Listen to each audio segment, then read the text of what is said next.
All right. It's your boy,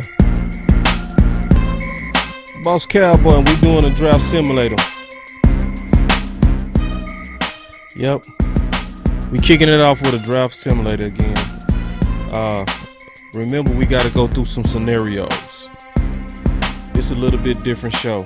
We not gonna just jump into the draft and these simulators without going through assumptions. You know, because once we on the same page, it makes drafting that much easier. It also is more realistic because who knows what the primary strategy of the Cowboys are. So we go look at this through a lot of different scenarios, which I'm telling you, a lot of people don't do. They just kind of jump in and start drafting. Now we go through what makes sense for what particular strategy we might be trying to accomplish. So we go through the different types of strategies. We already did two. We did BPA and then we did offensive ego. Offensive ego was where we was basically trying to assume that the Cowboys are going to really try to make up for losing Cooper. With an assumption like that, that obviously means that they're going to be aggressive on filling offensive holes. Sometimes it's going to be a little bit of a reach, but that's okay. When you know that's the assumption, you still can try to build around that. And that's what we go do. All right. So, and then we go open up the phone lines today. So as we draft, we go talk. We go mix this with freestyling. So it's gonna be both. As usual, y'all stay with me. Let me build this plan. I'll be right back.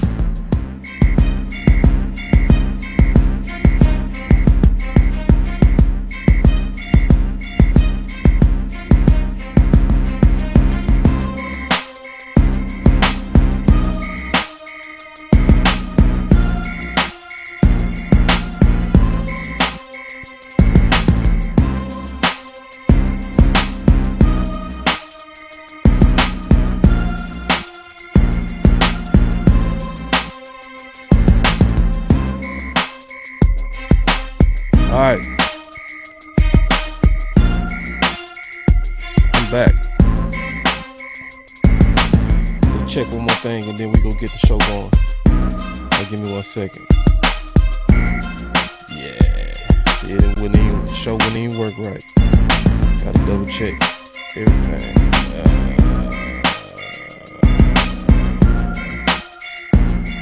All right, there it is.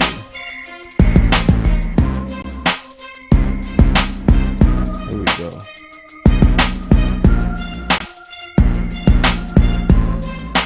Alright. I'm finna kick this show off, man.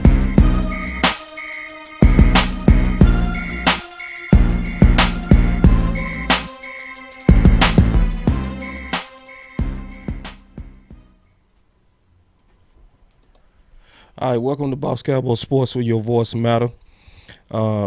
We definitely getting ready to get into this draft. Give me 1 second.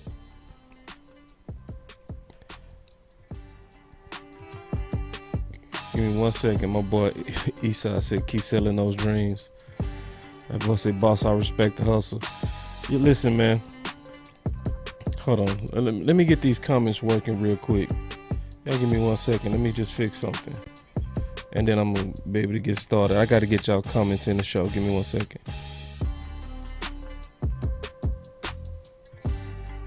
There it is. All right. The Reaper say, what's up, boss? What's up, man? I see you, big dog.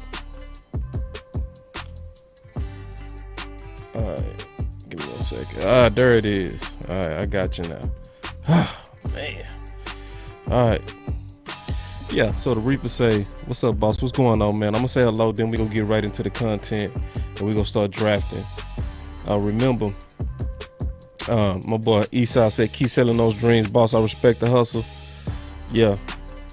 Anybody that still got Deshaun Watson as their profile pick should never be criticizing any Dallas Cowboy fans. That just show you the level of your desperation, brother. That you still holding on to a man that been left you. You weird.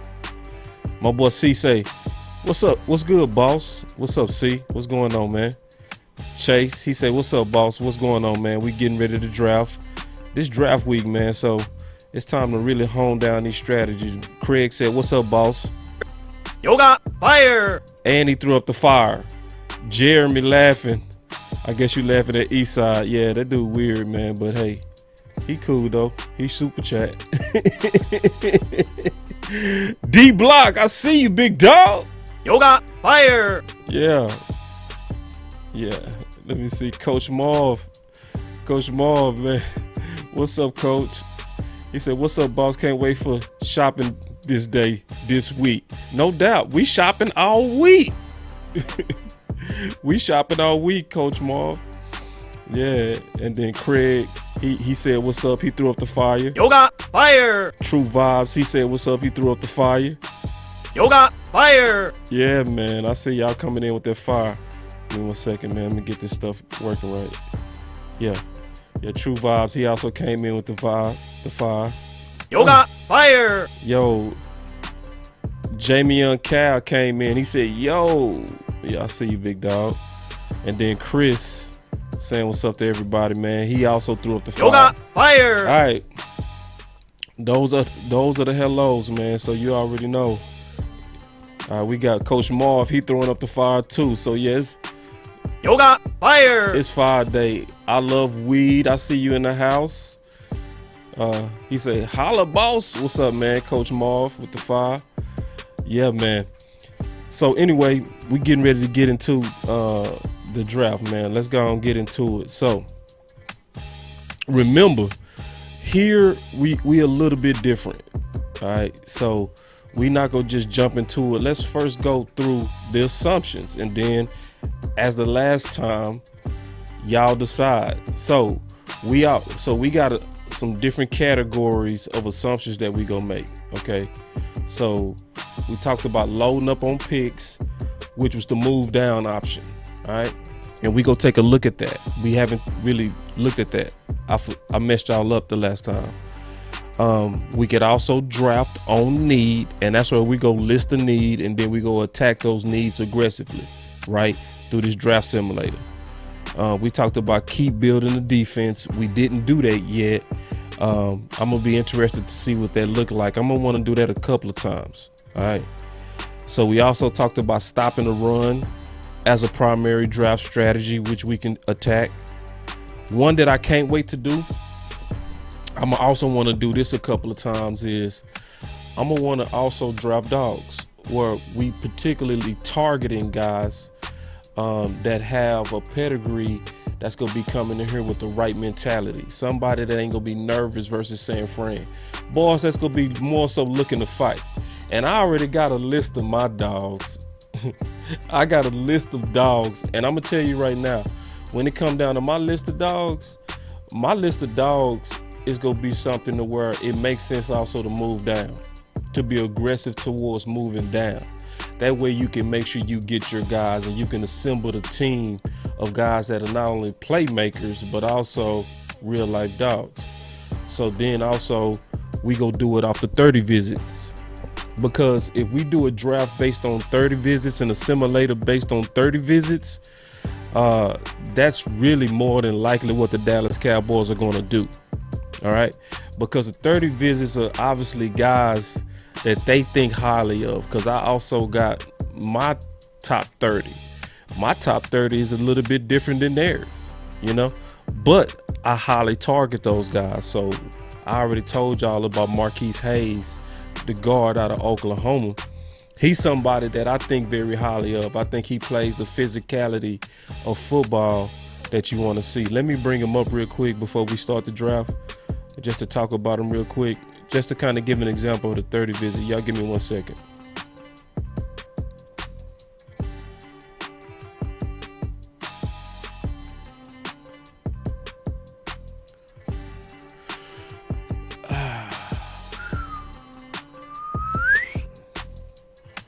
Here we go.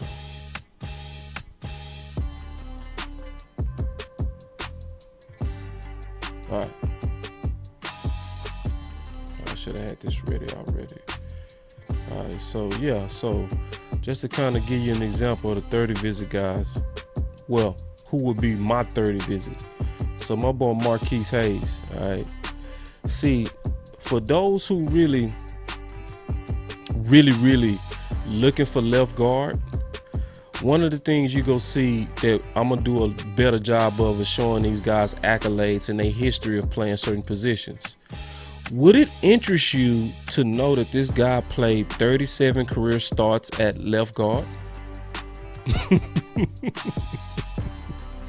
So for those who really just high on left guard, this is not, he wouldn't be a guy that was like Connor Williams, where he was playing left tackle and then we tried to make him a left guard. No, this guy's coming in and he's been in that phone booth for most of his career on the left side. He's fully adjusted to left guard. So I'm gonna be but he will be an example of a guy that I'm high on, that I'm not hearing the Cowboys say nothing about. But their 30 visits is a good way to kind of prioritize a draft, because then that's more than likely who they taking serious, just like I'm taking Marquise Hayes very serious. All right, so once again, we gonna start with y'all. How y'all want to handle this? Y'all tell me. Do y'all want to load up on picks? Do y'all want to draft on need? Y'all want to keep building the defense? Do y'all want to stop the run? Do y'all want to focus on dogs? The 30 visits, you know, because we already did offensive ego and traditional BPA. So we want to do something different today. So I'm going to leave it up to y'all. And then Jeremy said draft is deep at O-line.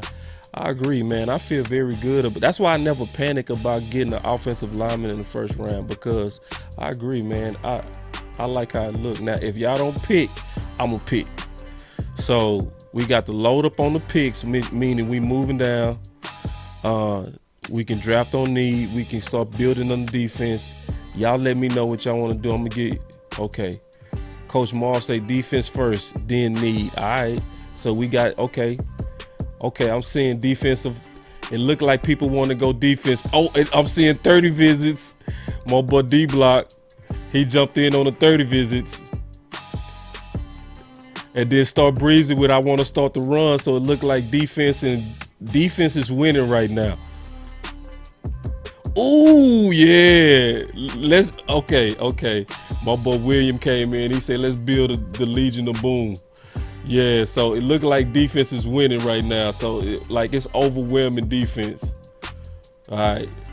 Oh, we got somebody that say load up on picks. I feel you. The more I look at this draft and the more I look at these candidates, the more that loading up. Okay, we got somebody else for 30 visits. All right, and then we got defense again. Defense wins. All right, so our first draft is going to be all about defense. All right, so here we go.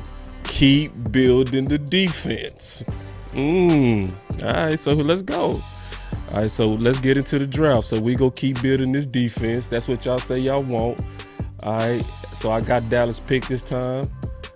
We starting the draft. Here we go.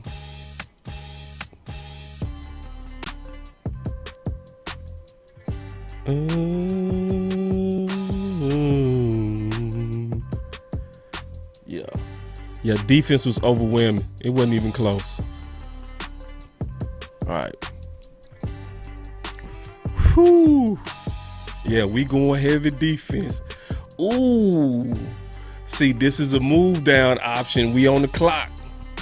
Let me look at the offers real quick. I hate both offers. I can't stand it. Oh no, that New England. Ooh, wow. Ooh, that's tempted. But they trying to do stuff next year. Nah, forget that. All right, so let's look what's available. So y'all say y'all want to build the defense. All right, so we got all these players: Zion Johnson, Daxton Hill, Traylon Burks, Carl Lamb, Trent, Kenyon Green, Samuel Howell. fellas, I'm sorry to tell y'all, but defense don't look like the best pick right here. I'm gonna just be all the way honest with you. Yeah. And I'm not gonna reach just because we're trying to build a defense. I'm not gonna do that.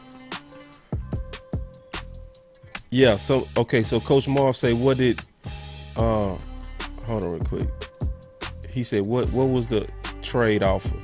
So New England wanted to give us pick 54 and pick 85. So what they trying to do is give us a second rounder, extra second rounder, and an extra third. Next year they trying to give us a second, and next year they trying to give us a fourth. That's not bad. And I'm certain we can build a D. I'm certain we can build a D and still take care of some offense. I like the trade for next year, especially giving us a second, but they moved us all the way to pick 54.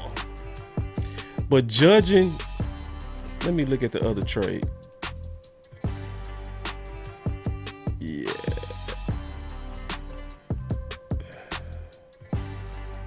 Yeah, that's Houston, but they giving us a lot. Listen, I'm gonna go ahead and take this trade, man, because we got a lot. We gonna lose out on a lot of defense though, but we go pick up an extra second, and we go pick up an extra third. Yeah, I'm gonna take it.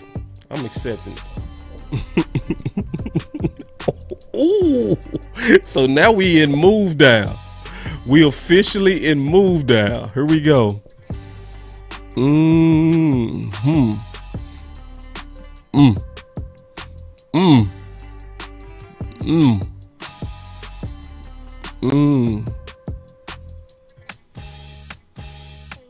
All right.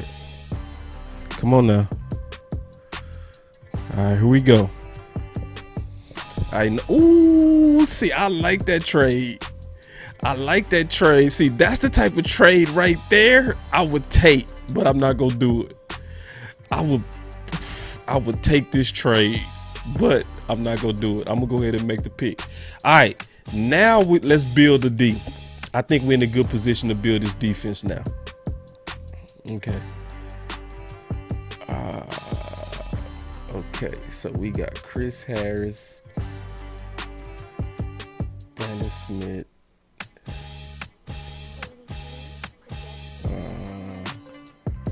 Yeah, I'm definitely gonna snag a linebacker, and it was a linebacker run. So that kind of messed us off a little bit. Let me look at corner.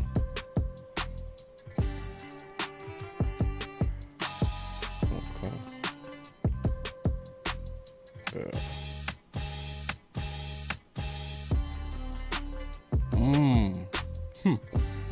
Ha ha ha ha. All right, let me look at this offense. Whoo, man, this is tempting. I'm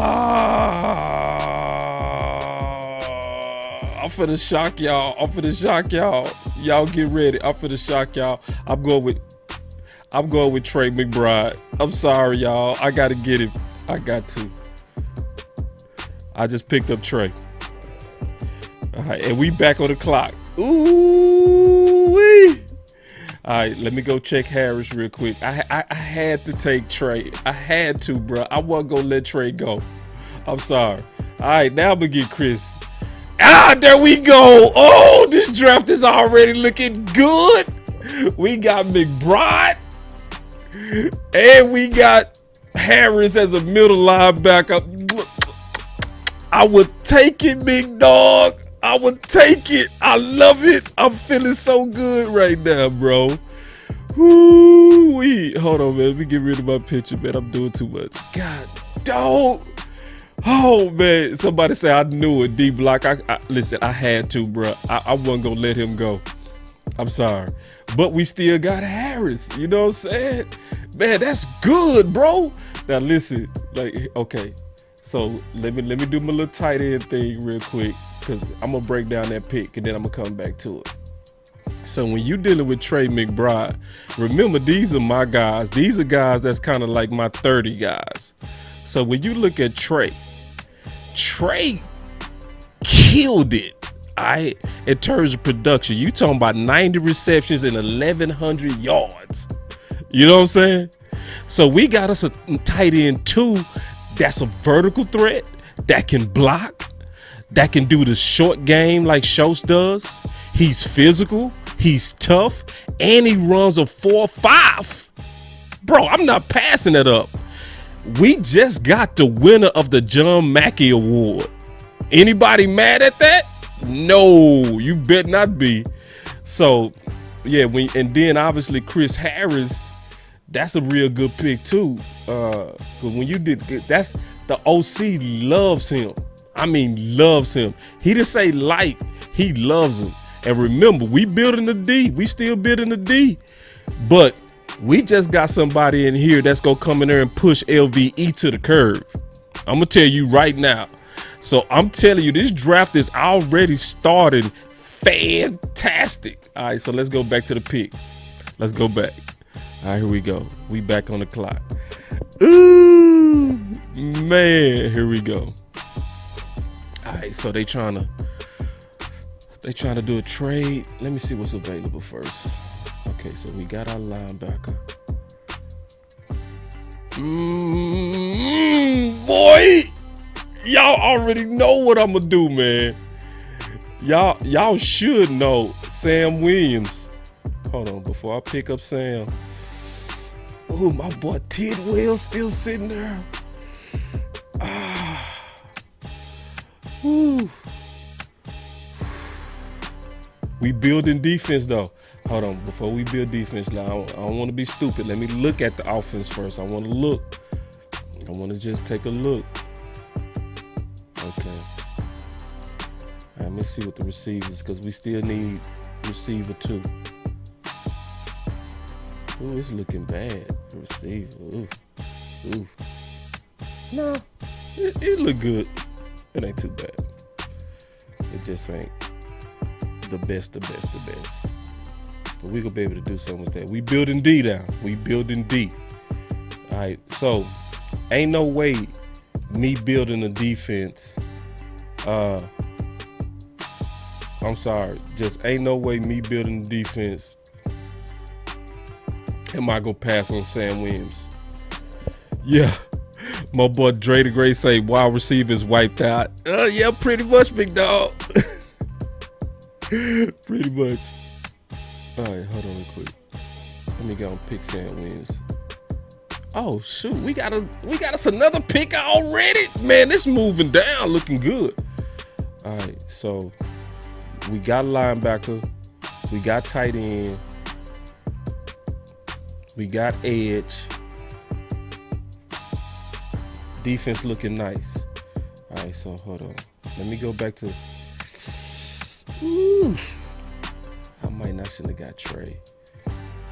Boy, that wide receivers got knocked all the way out. So listen, y'all. What I'm gonna have to do, I'm gonna just tell you, I'm gonna have to double up. I'm gonna double up on that wide receiver. Because the reason why I'm gonna do that is because I'm gonna want competition, right? For the number 2 and number 3 spot. So I'm gonna pick guys I feel real good about, right? That I feel real good about. Burners, right? And then after I get them burners, I'm gonna just let them battle it out. Let me see. All right. Let me look at best players too before I pick. I just want to make sure. Let me check running back. I just need to check something real quick. Yeah. Let me check corner too. I just need to check cornerback.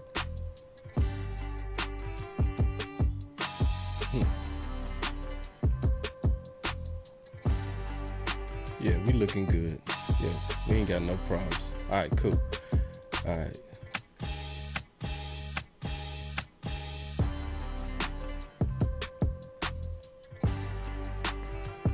Okay. Whew. Yeah, I'm going to double up. Yeah, so I'm going to double up on this receiver. So I'm going to go right now with Wan'Dale Robinson. I didn't look at safety, coach. He said, look at safety. I kind of hate this safety class, to be honest. I really hate this safety class. I can't stand it. I'd rather us honestly continue to address safety in free agency because I don't trust the safety class. Yeah, I'm going to just double dip at that wide receiver. That's how we go handle wide receiver too. We go just get us two burners, right? 2 slot guys that's quick, and then we go let them battle it out. I think that'd be the way to go. You know what I mean? So my boy say Smoke Monday. Yeah, I could take a look at Smoke. Smoke would have been a good spot for Smoke. Yeah. Let me look at back at safety. Yeah. Smoke Monday. Since we building the defense, nah, man, I got to get my receiver. I'm sorry. I got to at least get one of them. I already did. Let me see.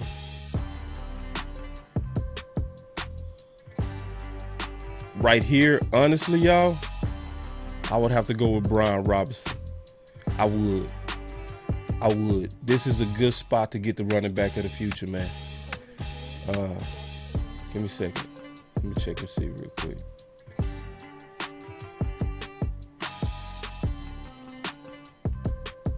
Yeah. I'm going with Brian Robinson. Yep. That move down wasn't bad. I kind of like move down. I like what it did to that defense. Yeah. It really did help that defense. It really did.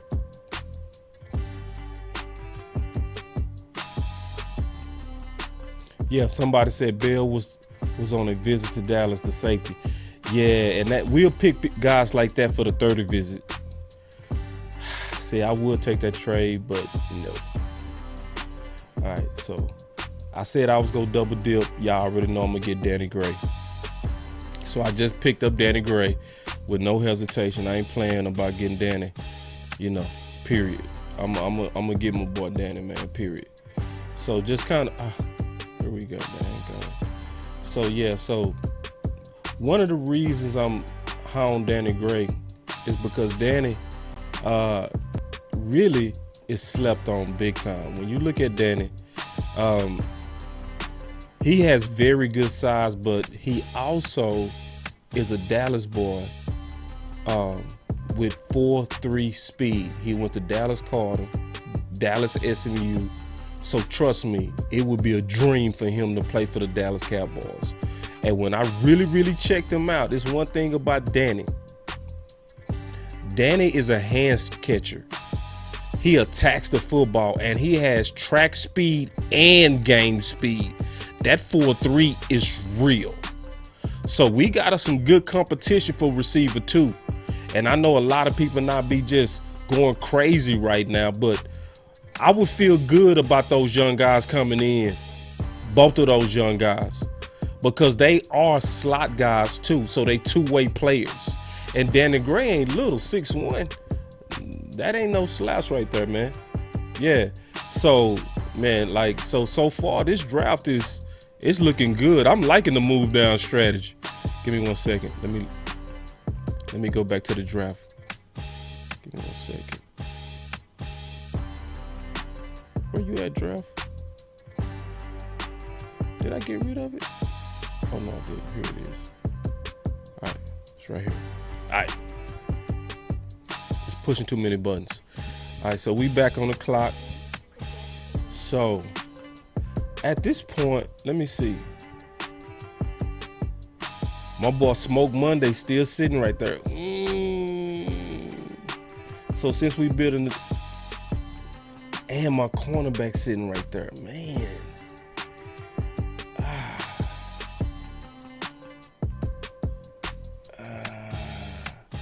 Let me look at linebacker. I might want to bring in some more linebackers for competition. Ooh. Jacoby McClain. Ooh. And Malcolm Rodriguez.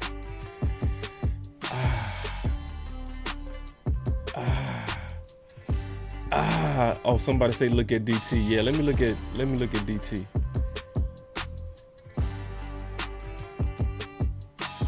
Yeah, absolutely. I just picked up Jaden Peavy without question. Now I'm gonna get some more linebackers though, because this is getting ready to be. Yeah, I'm finna get both of my linebackers. Watch this. I'm finna draft 3 linebackers. I'm finna draft 3 linebackers. I don't care what y'all say. Jacoby? Nah, I ain't trade. That's how bad I don't trust that linebacker rule. Give me 1 second. Ooh, Jake. I finna have nothing but competition at linebacker. And Malcolm Rodriguez. All right. See, I know y'all tripping. I know y'all like, boss, are you crazy? Yes, I am crazy. But I'm going to show y'all something about them guys I drafted. All right. And tomorrow, I'm going to have some film on them boys. Because I've been talking about them, but I need to show y'all film on Malcolm and Jacoby. And why I always go look at both of those guys as I call my kind of like, if we get wiped out, they the guys that's gonna be my rescue late round guys for linebacker. So let me show you first Jacoby Dean. All right. So when you look at Jacoby, all right. So Jacoby, he actually is the same size as Dean. All right. So when you look at him compared to Dean, right? Because my boy,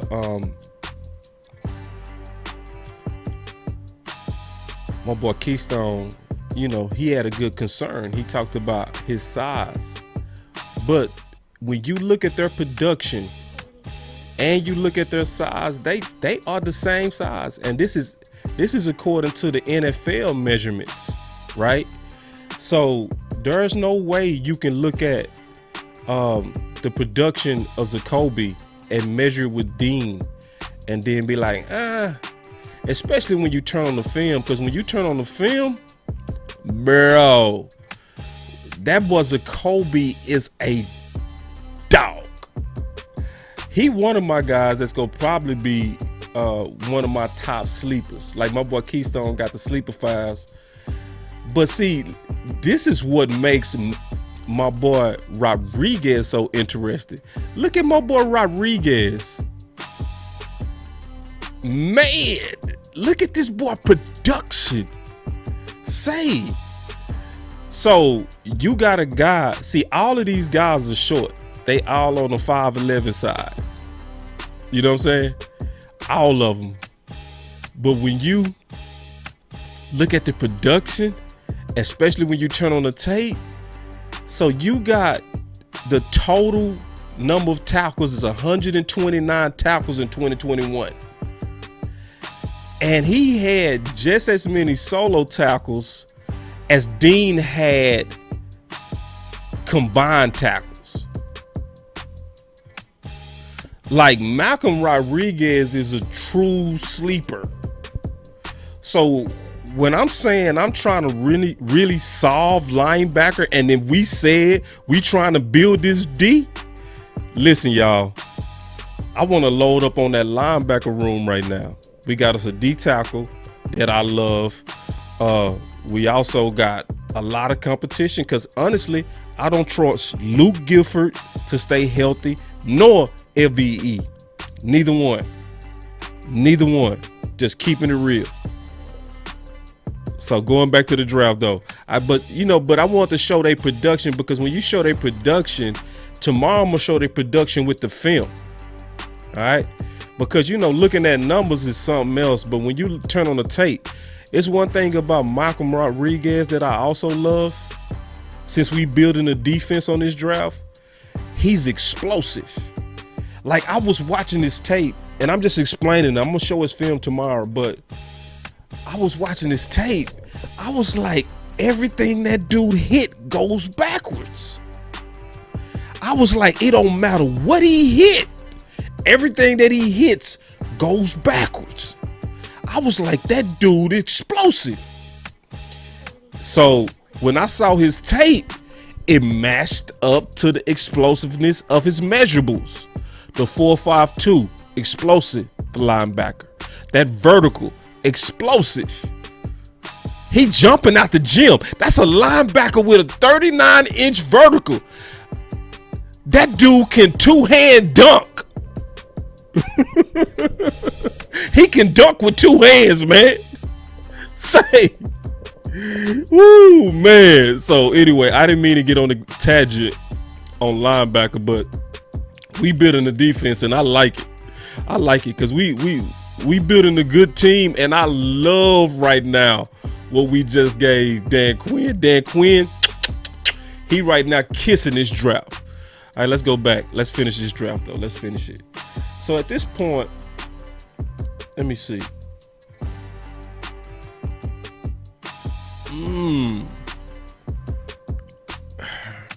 It's going to be hard for me to see Jalen Watermeyer this late and not get him.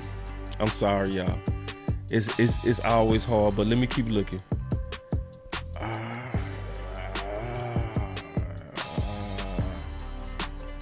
Let me look at special teams, man. We do need a kicker. It's late in the draft.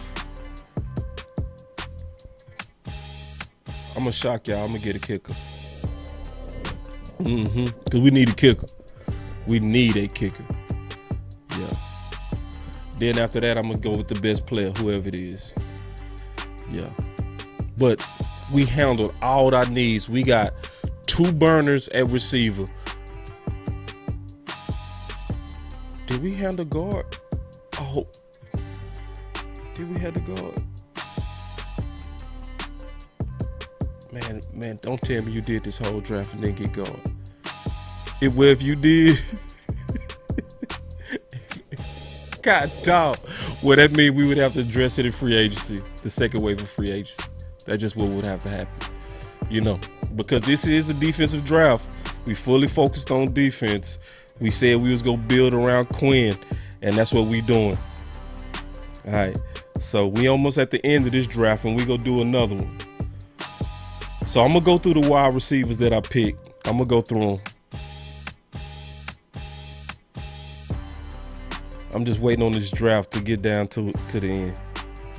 There it is. All right, so say I did not get a guard. God dog. All right. Starting up. Uh-oh. Hold on. Okay, I need to figure out how to go back.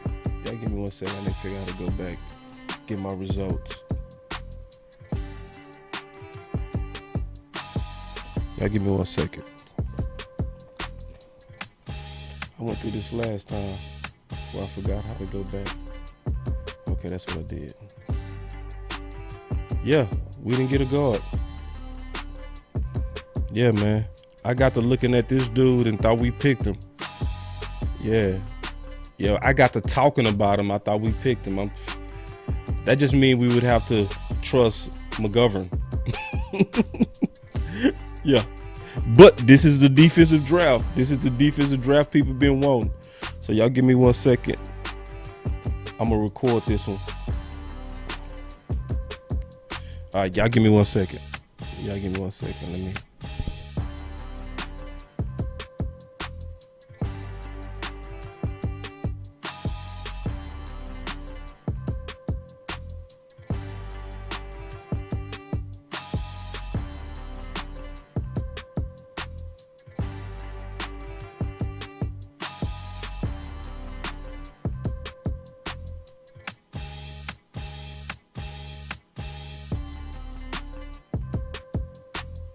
All right, so that was building a defense. All right, that was the draft where we was focused on building a defense. So this is what I'm gonna do real quick. I want to kind of compare. All right, so far, I want to take a comparison between all the different drafts we did so far, and then let's talk about it. Then we go do another draft. All right. All right, so give me 1 second. 1 second. So, I put it in the wrong one. Hold on real quick.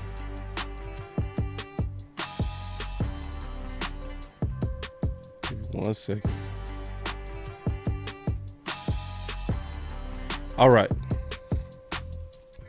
So the first draft we did was the BPA. Okay. In that draft where we was fully focused on just getting the best players, we got Jermaine Johnson, Jahan Dotson, Channing Tyndale, Marquise Hayes, Jalen Watermeyer, Zamir White for running back, Danny Gray as the receiver, Zacoby McClain for linebacker, and Neil Farrell for defensive tackle. All right. When we did offensive ego, all right, we got Zion Johnson out the gate, because this strategy was about trying to prove that they was right about Amari. So that means they go aggressively on the offense, right? Because they gonna be really trying to show they was right. That's why we call that strategy offensive ego. In that draft, it was Zion Johnson, Jahan Dotson at receiver, Channing Tyndale for linebacker, Charlie Kolar for tight end, John Ridgeway for defensive tackle, then Danny Gray again, Jalen Watermeyer, and then we took her a linebacker with Jack Sandbarn and Devontae Price at running back, and that was my boy Keystone pick. Now, for the building the defense, tell me how y'all feel about this.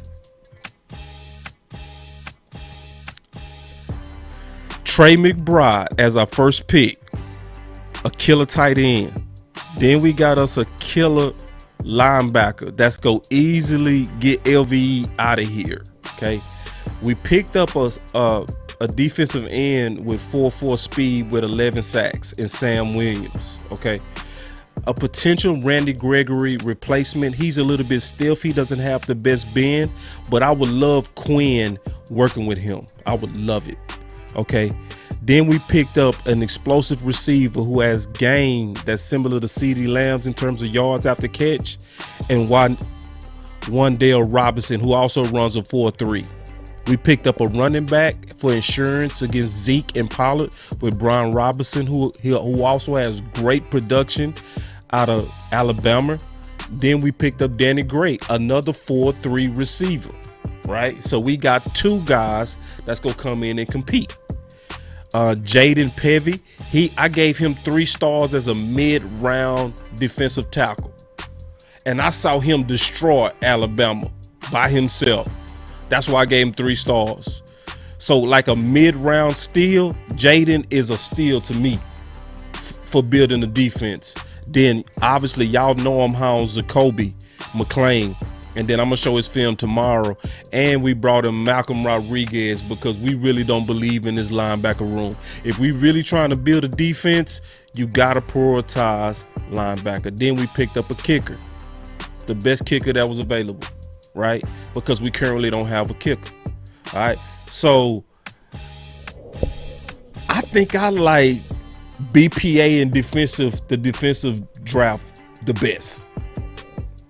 Yeah. I think I like those the best. So, but we got 3 out of the way. So now we've done building the defense. All right. So next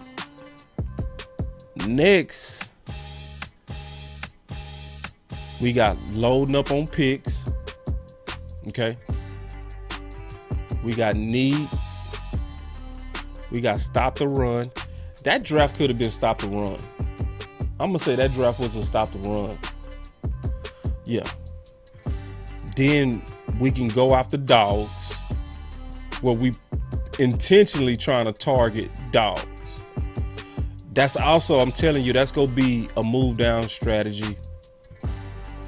Then we can draft like the Cowboys, which is going to be trying to go after the 30 visit guys.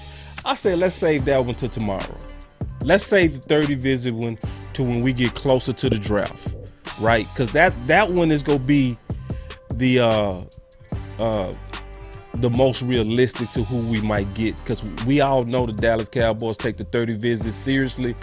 Let's do the 30 visits tomorrow, because that's all we doing is we gonna be drafting, going through film all the way up to the draft. Boss Cowboy Sports is doing nothing but simulators and film and breakdowns of production. That's all we doing. All right, so I'm seeing this coming in. So I see dogs, draft dogs, and then Coach Marv with the need. So far, draft dogs is winning. So we need a couple of more votes to know what strategy we need to go with next.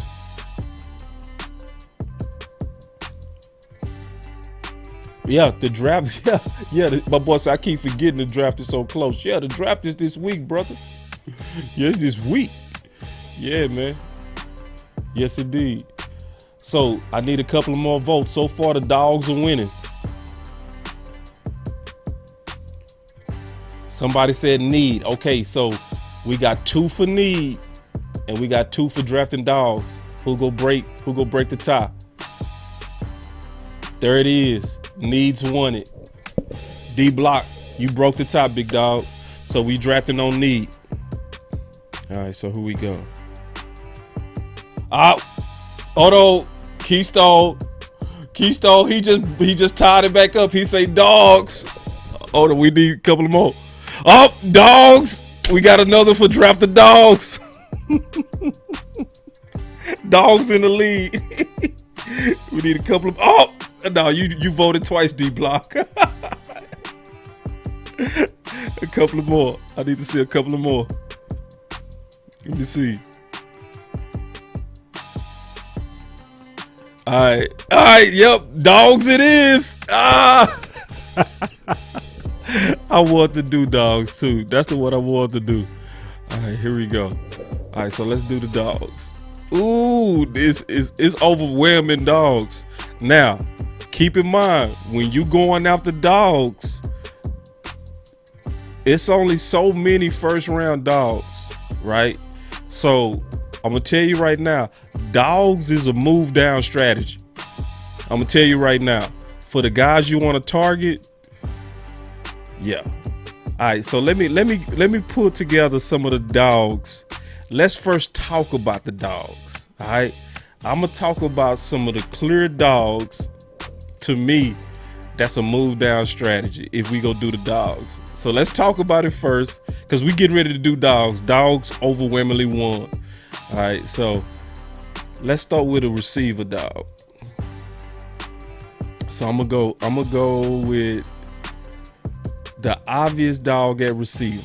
All right, and this is, unless you under a rock, this dude is an obvious dog. Okay. Wait a second. Let me get this out the way. All right. So, y'all know what I'm talking about. George Pickens. Yeah. Super dog. Okay. And if you going after a dog like him, you can move down from pick 24. You can aggressively move down, right? Another obvious dog, right, that I feel wonderful about, and both of these guys I gave 3 stars. Another dog, I already talked about this, but yes, Marquise Hayes. If we trying to get guys that when we get them, right, this is what I want when we draft dogs. If we draft dogs, I want them guys, when they go to the press conference, I want them guys to look to their left, look to their right, look at each other and say, okay, I see why they drafted us. Like, I want them to get it. You know what I'm saying? I want them to get it like, oh, okay, you drafted types of guys. You know what I mean? That's what you would be doing with a Pickens and a Marquise Hayes. You know what I mean? These guys take pride in physicality. And I already told you my boy Marquise Hayes got 37 career starts at left guard. This picture right here is his profile picture on Twitter. He takes pride in physicality and meanness. So I'm gonna get some couple of more dogs to me. And this guy is not the atomic dog, right?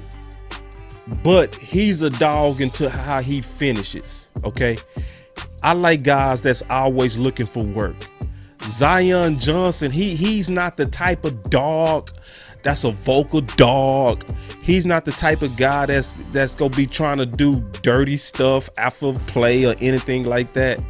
He's a dog like Steel, where I'm gonna whoop you professionally. See, that's the type of dog Zion is. So that also means if we go do a draft where we targeting dogs, we would be aggressive about moving potentially up for Zion. And I mean that. Like, because we getting a mentality. We getting a type of guy, right? That also mean if he's there at 24, we cannot pass on him, bro. Hold on real quick. I like this comment, bro. I like this comment. My boy William said, hold on real quick. He said, boss, no more allowing people to come in our house with swagger. Yes, exactly. That's why you want guys, when we draft them, they go look to their left, look to their right, and they go say, okay, I get it. I know exactly. So now, my boy Coach Maul say OG Green is a dog. Okay. I ain't quite see that, Coach. I'm gonna go take another look though, cause I didn't see dog in green. But I'm gonna put him down as somebody that'll be on my dog list cause Coach said so. All right. So that also means we likely targeting guard with this strategy at pick 24. Just keeping it real. So we just kind of laying it out as is. That's what we doing. All right.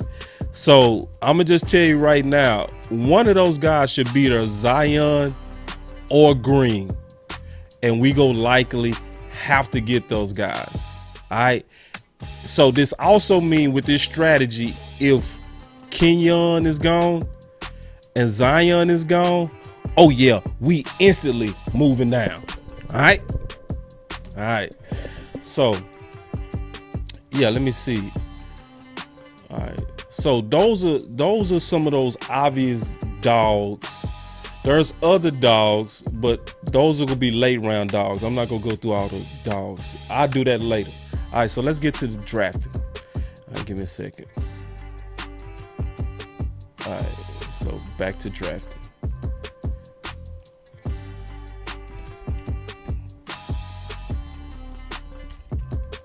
Make this bigger, y'all. Give me 1 second.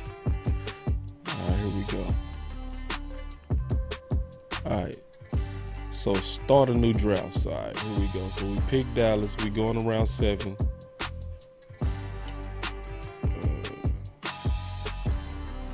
Get rid of that. All right, we starting the draft. Here we go. All right. Y'all say y'all wanted it. We finna get it. This is the dog draft. This is the dogs draft. All right, let's get these dogs. Jordan Davis still there? Wait. Y'all already know what I'm doing, bro. Oh my God. Jibbity crickets. Boy, come on, bro. Y'all already know. Jordan Davis sitting right there, boy. That's a no-brainer. Come on now. That's a no-brainer, bro. Come on. Yeah, so the first pick is in. That's Jordan Davis. Yeah, that's... I'm sorry. Dog my butt. Pass on dogs. You don't need no dogs. Let me get Jordan Davis. Let's see. God, dog. All right. Ooh, man, we got Jordan Davis. God, dog. Yoga fire. Oh, boy, this draft finna be fire. This is the dog draft. Oh, boy, they crazy. Man, you out your mind. Nah. Man, you crazy. I'm good. All right. So we say we going for the dogs. Let me see who's available. Ha! George Pickens. We just got the receiver. We just got my receiver dog. Oh, Lord. Oh. So we got Jordan Davis and Jordan Pickens. Oh, this draft is getting ready to be a fool. It's impossible to mess this draft up. It's impossible now. Oh my God, let me go back. Oh my Lord. We got Jordan Davis and Pickens. Yoga fire. Oh my God.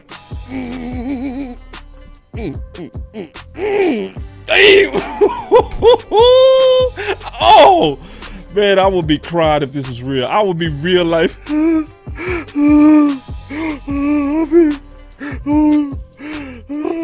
I go to church every Sunday. Oh, now watch Marquise Hayes be there. And he's there. Oh, is Marquise Hayes gone? Dang. Man, okay. We still got us a dog though. Cole Strange, he a dog. Hold on real quick.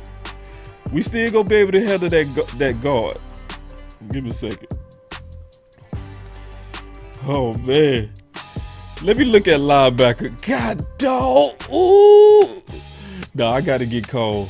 Let me before I get Cole, let me check tight end. Oh yeah, we good.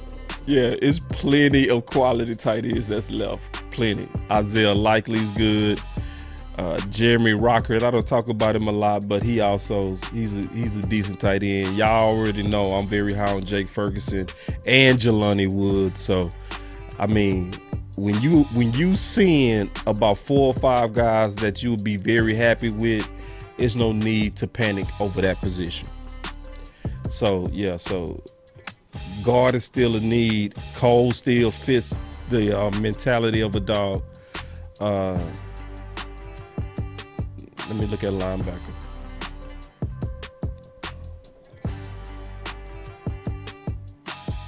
Man, that's so hard to pass up on Channing Tindall. Whew, that's hard to do. That is hard to do.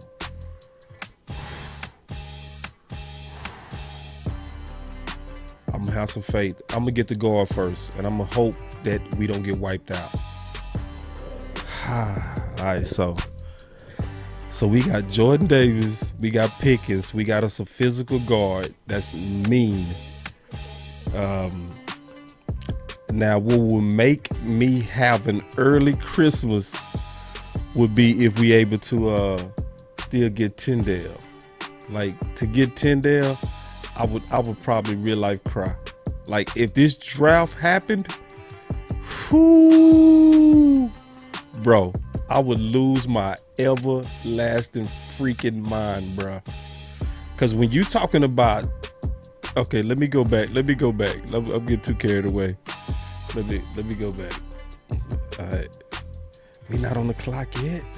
Let me see. He gone. They picked him up. Oh, that's cool. All right.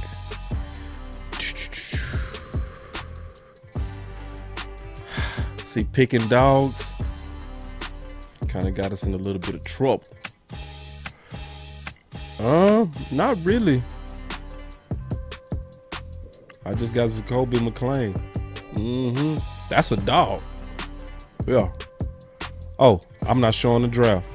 I just got Jacoby. Yeah. So I'm sorry I wasn't showing it. But yeah, I just got Jacoby, y'all. So y'all already know I like Jacoby, man. That's my guy. You know what I mean? He's very physical. This is fully fitting the criteria of a dog. This is fully fitting. It fit like a glove. This is very doggish what we doing in this draft. This is it. All right, so yeah. So I ain't doing no more trades.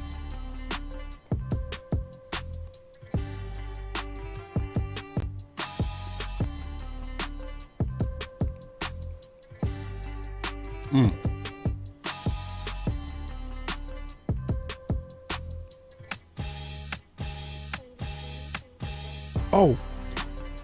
Let me check tight end. Ooh, tight end got wiped out. God dog, it got wiped out fast. Dang.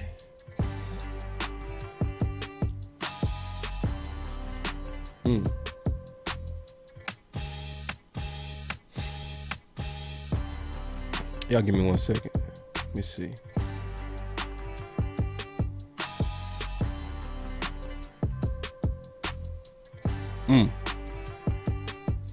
Yeah, Woods gone. I should have got him. I should have got him on the last pick. I wasn't even thinking about tight end, y'all. I kind of dropped that ball a little bit. I start panicking over linebacker. I should have did that. All right.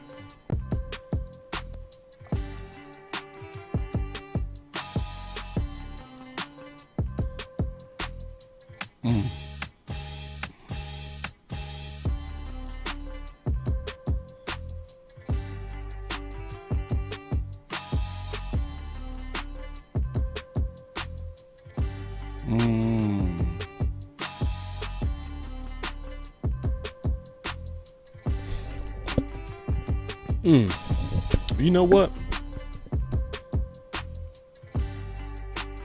Let me look at receiver. You know I'm always get down there. Every draft I'm gonna get down there. Every draft I'm gonna get down there. See, I already know that. Oh man. Then we go take some calls. I like this. I like that trade, but I'm not gonna do it.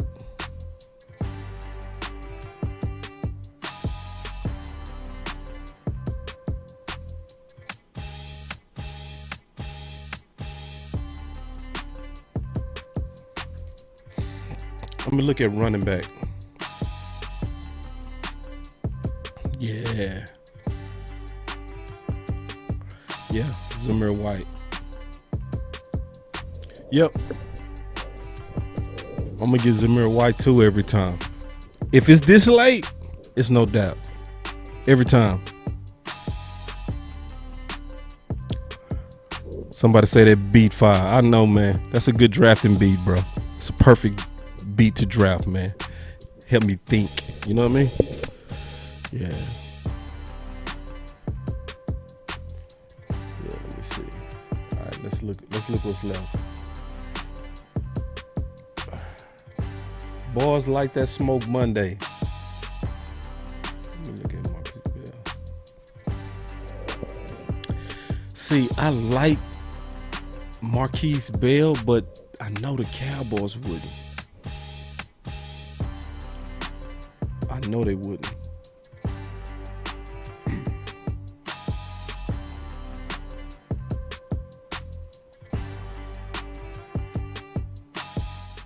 Oh, Marcus Jones. There it is. Ooh, man. I had to go with Marcus. I had to, bro. Because now we got us a corner in case things go south with Boss Man, right? He also plays kickoff return. He's also very electric, and he's a dog down there at U of H. So we still fit in the criteria of dogs. Yeah, that's a UGK sample. All right, let me see. Yeah, I'm gonna go with Smoke Monday.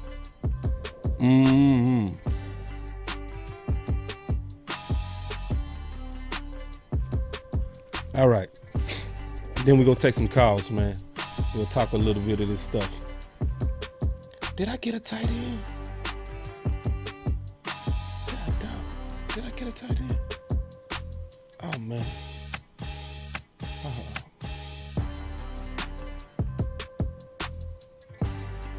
Man, I hope you didn't. Boy, you didn't come. Oh, okay. Well, one of my guys still there. Yeah, I love Nick Muse. Nick Muse, y'all make sure y'all. Yeah, you right. Jalen Watermile was there, bro. Goddamn, all of that stuff. But I do like Nick Muse. I just picked up Nick Muse. Nick Muse is solid too. He's a competitor. And he's a dog. He's a real dog too. Yeah, he plays with an edge. So this draft really is fitting the criteria. Yeah. Yeah, somebody said, I'm surprised Jordan Davis. Yeah, I know, bro. But it's one of those things, if Jordan Davis is sitting there, we better take him. We better take him.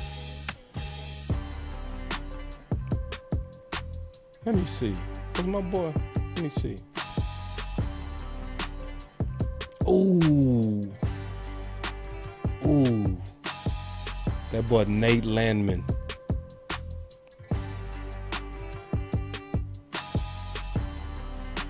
Coach Marv say, no, I'm from South Carolina. Nick, not the tight end boss. What's wrong with him, Coach Marv? What's wrong with him, especially this late in the draft? All right, so that's the draft. Here we go. Let me save this one real quick. Y'all give me 1 second. Y'all give me 1 second.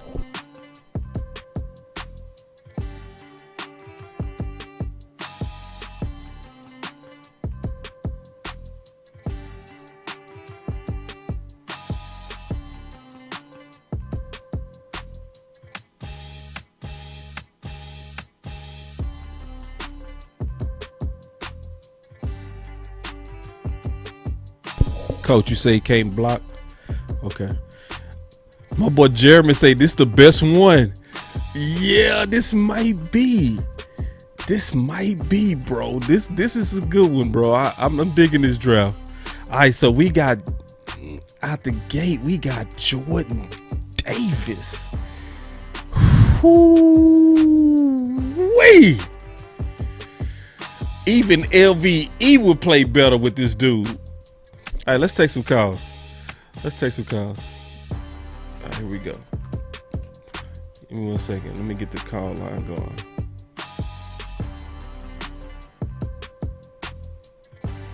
All right, there it is. So y'all can call me. We can talk about these drafts, or we can talk about whatever. We gonna treat it like a freestyle. So we got the call lines open. But now I did like that draft. I'm not sure if it was the best one though, but I say BossCowboySports. Boss, you know I got to get back on my first end calling in first. And I got to get back on the grind, man. Let's go. Man, but listen, man, I think the draft things you're doing, man, with these mixtures of drafts, man, is good, man, because that's going to give a lot of people a lot of understanding of how it goes. Because one thing about a draft, it starts out one way, and sometimes it changes because you may go in it with a strategy of dealing with offense first, and then you get your offensive picks, and then when you get into the middle of it and you start to see where we got some places where we can help the defense, it kind of switches. Yeah. I think and people got to understand with this team, even though we say we got holes, right? At this particular point in time, we have players in every position. It's not like we have a position that we don't have quality players in. Defensive line, we got some quality players. Offensive line, we have some quality players, but we have a guy that maybe a left guard. But I don't think Connor McGovern is is trash. You know what I'm saying? Linebacker, we do have a quality person in Parsons, and we have an up and coming guy in Cox, but we hadn't seen him in real live playing into the with the first string in games. So we have players. So with the strategy that the Cowboys have been employing by building through the draft and getting very good at the draft in the last couple of years, it helps the Cowboys kind of play this board and let it fall to them because of their depth. It's not the greatest depth, but we do have depth. And I think last year, with our defense, remember, boss, we used to talk about in the season, we played 30-some players on defense. And the defense kept getting better, and we were playing a lot of guys. So I think I think that the dogs, with the draft of dogs, we got to improve the physicality on this team. And we need some guys with some edge that's going to come out to rap music and come out like the 49ers came out the locker room. Mm-hmm. We need some guys with that. We need to have some guys that are going to have some attitude that they, as they say, they bout it. You know what I'm saying? You know what I'm saying? We need some guys. And you got to have some guys that's on the edge. You don't want guys over the edge, but you need some guys on the edge, but you don't need those guys that's conceding to, not come out and make a point physical. Because if we get out there, we are physical, and it's a good thing to keep the game in hand. McBride, I like him. Yeah, he's a dog. Yeah, he's a dog. Yes. Mm-hmm. And I like, if we can come out this draft with McBride, or I love Woods, because the Johnny, you can't beat that size and athleticism.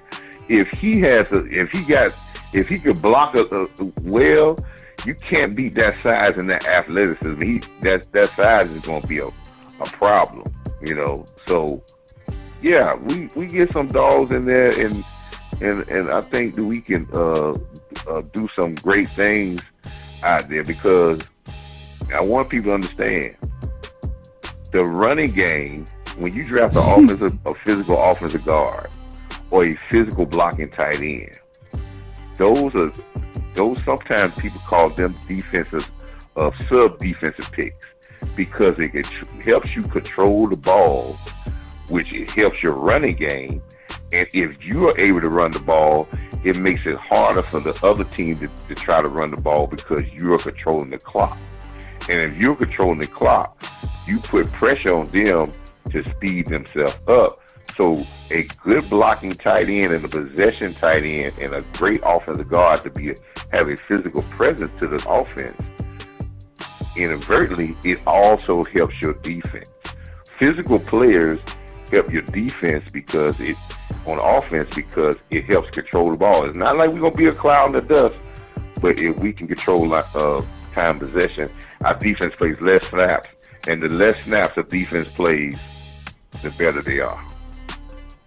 Yeah. So if we can keep our defense under 60 snaps a game, around 60 snaps a game, and I know people, it's crazy when I say that, but you keep your defense under 60 snaps a game, your defense is going to be dominating. If they get into 65, 70, 80 snaps in the game, they're going to break. I don't care how good they are. Right.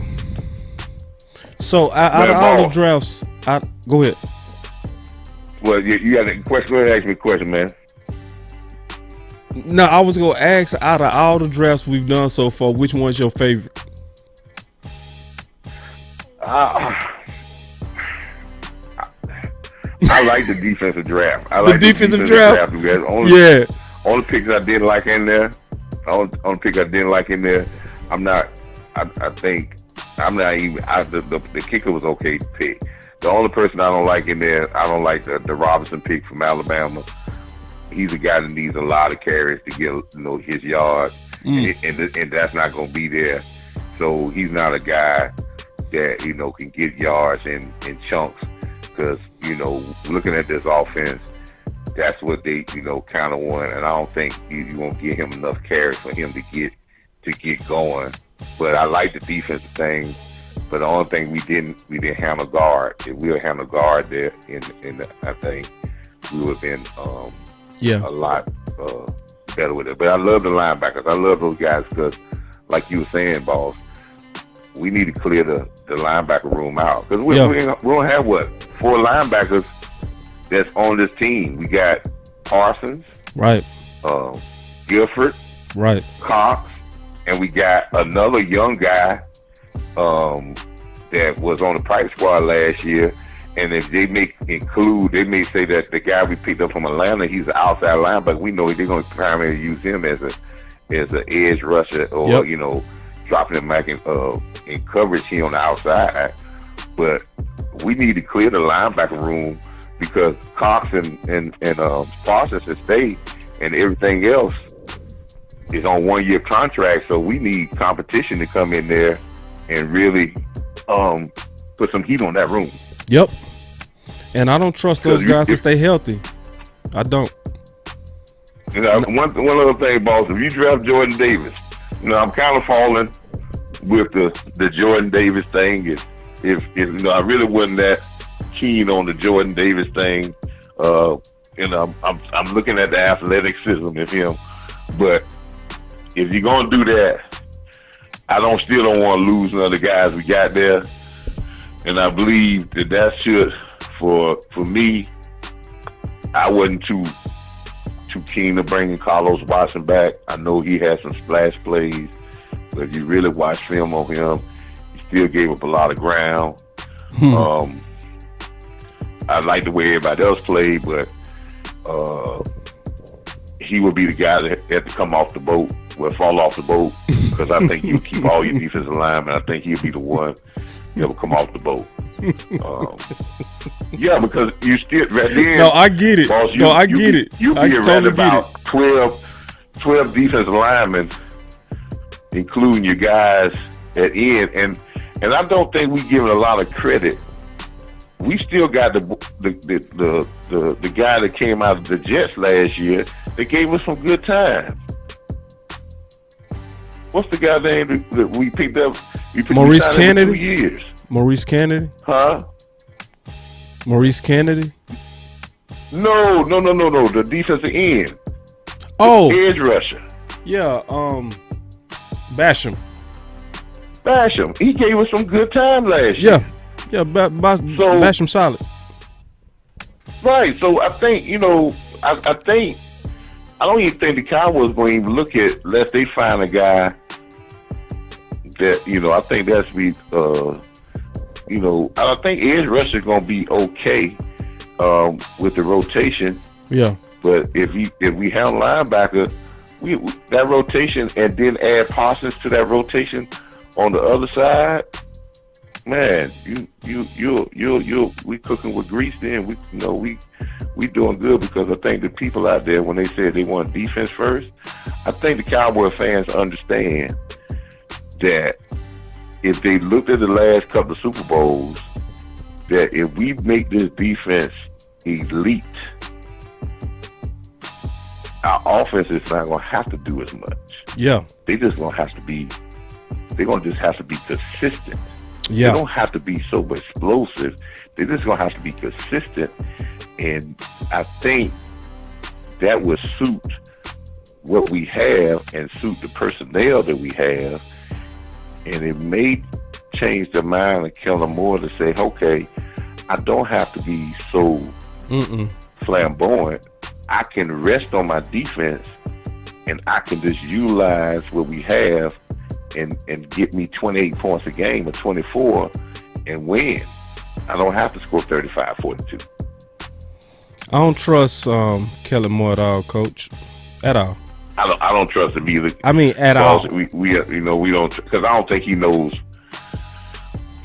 I don't think. Yeah, it's he's just not a dog. Yeah, he's not a dog, and then if you didn't have the common sense to target Amari and target Lamb, right? Yeah. Against backup corners, I don't trust you to have common sense when it comes down to kind of watering down your offense because it's better for the overall team. He's going to still gun it, coach. He go gun it. Well, you know something? I was just in the barber, I've always been in the barbershop, and I was telling people, and we were talking about Kellen Moore. And I made an interesting point, and I wanted to see what you thought. Mm-hmm. Kellen Moore goes with us, he said this on the podium, that we aggressively take what the defense given right. us. Yeah. But you fall into the trap of the defensive coordinator. Yeah. Good offenses, right, aggressively take what you don't want them to have by design, right, by play calling, right, by formations. And then they take what you give them in case you can't get what you want. See what I'm saying? Yeah. So if I want to get Cooper the ball, I'm going to put him in spots and put him in motion, design, running plays to get him open. And if you take that away, I'm going to always come back to what you're giving me. Right. Because that's going to be open. Now that puts the pressure on the defensive coordinator to say, if I got to really be good enough because they're aggressively going to impose their will to get their playmakers the football.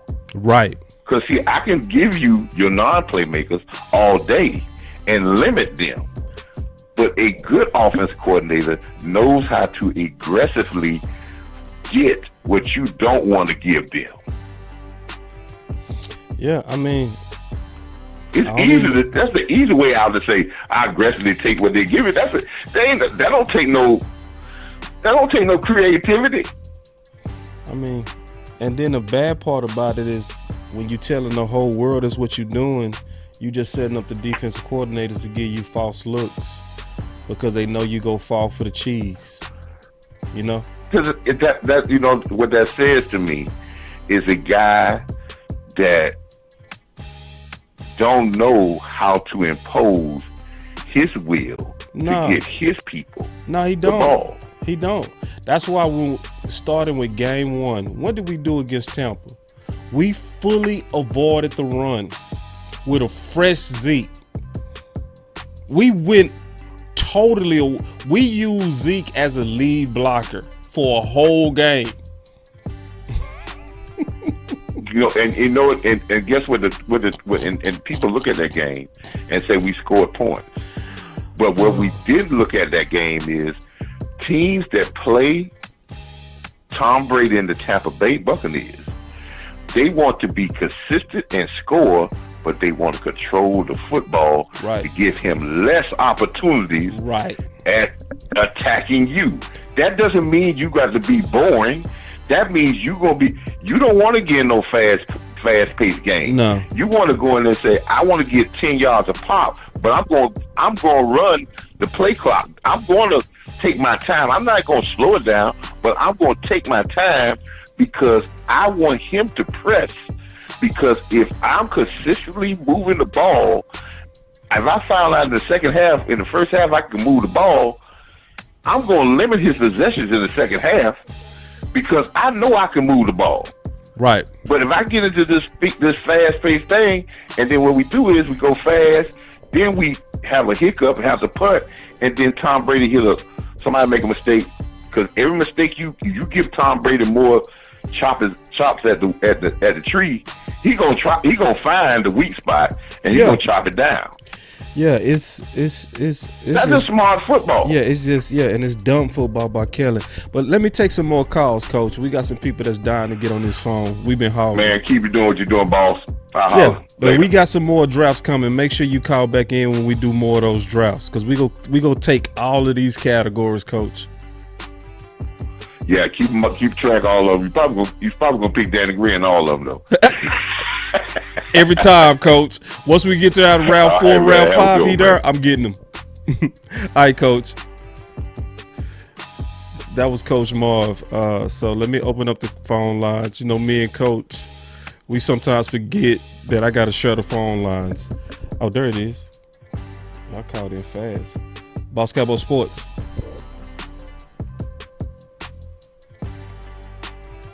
Boss Cowboy Sports.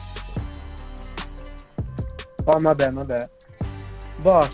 Yo, who is this? Quick question.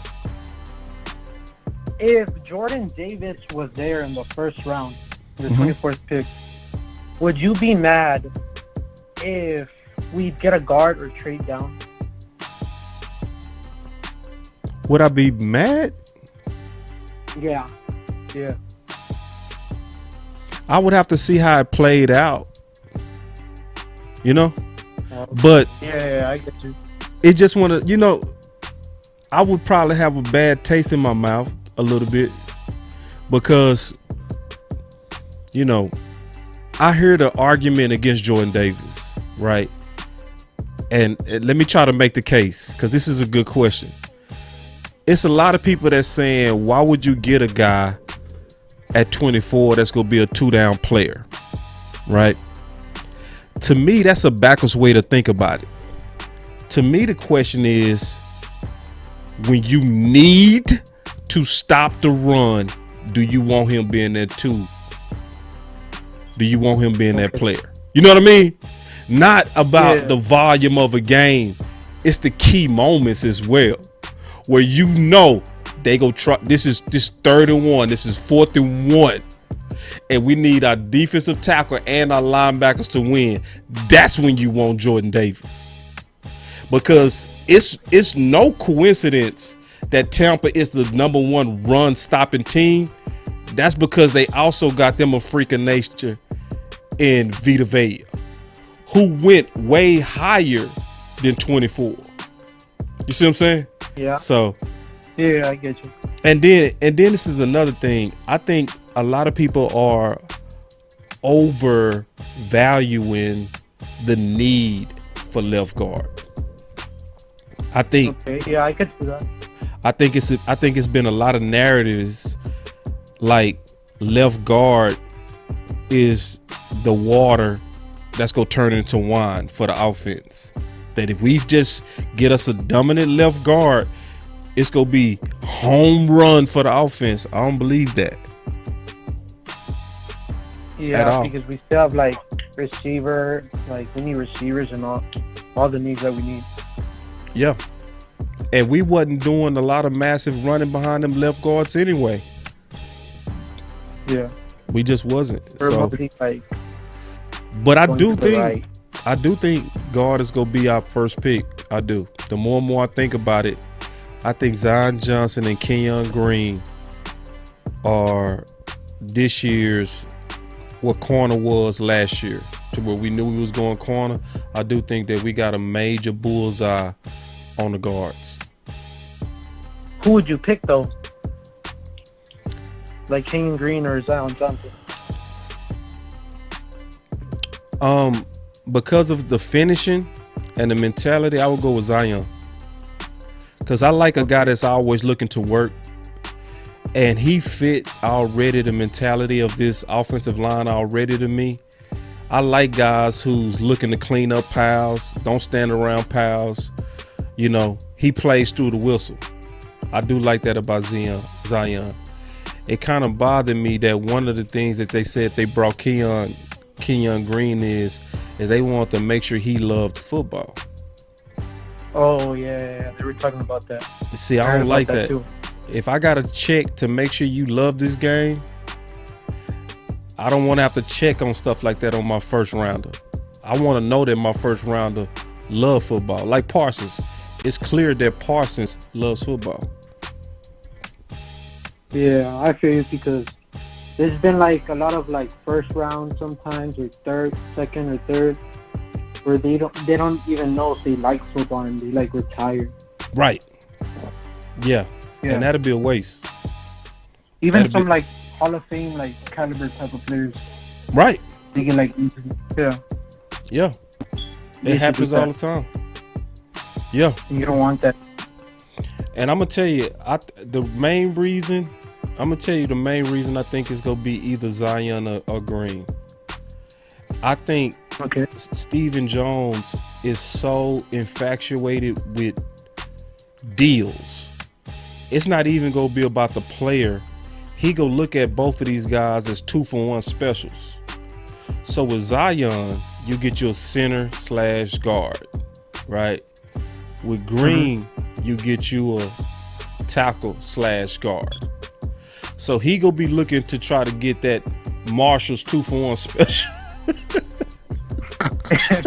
Yeah, that's why I think he might get Green, but I think I like Zion more. Yeah, He more hefty to me. yeah. I mean, it's more agility wise better than Keon Green, especially what I saw in the combine.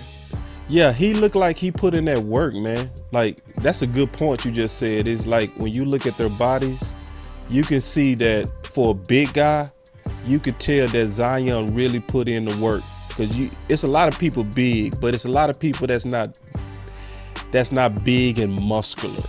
When you're an offensive lineman and you big and you muscular, you put in that gym work.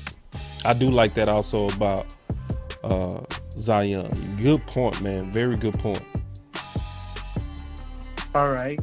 So, if you had to pick like second round, let's say we get John Johnson, who do you think like would be like a good second round type of receiver? Like I hear like some people like Dotson, Pickens. I like Pickens more, but he just doesn't have a lot of like tape compared to other receivers. Yeah. And see, Pickens was on a hellified pace before he hurt his ACL, and he's one of those guys that you could see it, you just didn't see enough of it. That's a real good point. You asking what would be a good second round pick? I would also like, no lie, Christian Watson. Like, no lie. I mean, 6'5", pretty good. 4.36 speed. Shit. Whoo! Coming in as our number 2. Yeah, I would take that all day. And another thing, when I look at these receivers, man, to be honest, I think round 2 go have more receivers that's gonna end up slipping. That's gonna be first round talent. That's gonna be picked in the second round, like Dotson. You know what I'm saying? I think Dotson is another guy that people need to kind of keep their eyes on for the Cowboys. You know, since you asking about the second round and with receivers, definitely Christian Watson and definitely Dotson. And I think the best value will be more your route runner guys. Cause I know a lot of people like Chris Olave. I'm not as high on Chris Olave as other people. Like, I got a couple of receivers that I put over him, like Garrett Wilson. You know, I got Garrett Wilson. Go ahead. For sure. Go ahead. No, I definitely like Garrett Wilson way better than Chris Olave. Yeah, but when I listen to the draft community, everybody Chris Olave. Shit, give me Garrett Wilson, man. So yeah. So I think your route runners are gonna really be your best deals in round 2. You know, and I haven't even brought up Sky Moore. I haven't brought up Sky Moore since we've been talking about the draft. In terms of Sky round Moore, 2. And you can't tackle him. You just can't. Yeah, and see, Sky Moore, I think he's the quickest guy in the draft. I think just straight up, like, in terms of short area quickness, I don't think he has the hips, but I think he got great short area quickness, you know?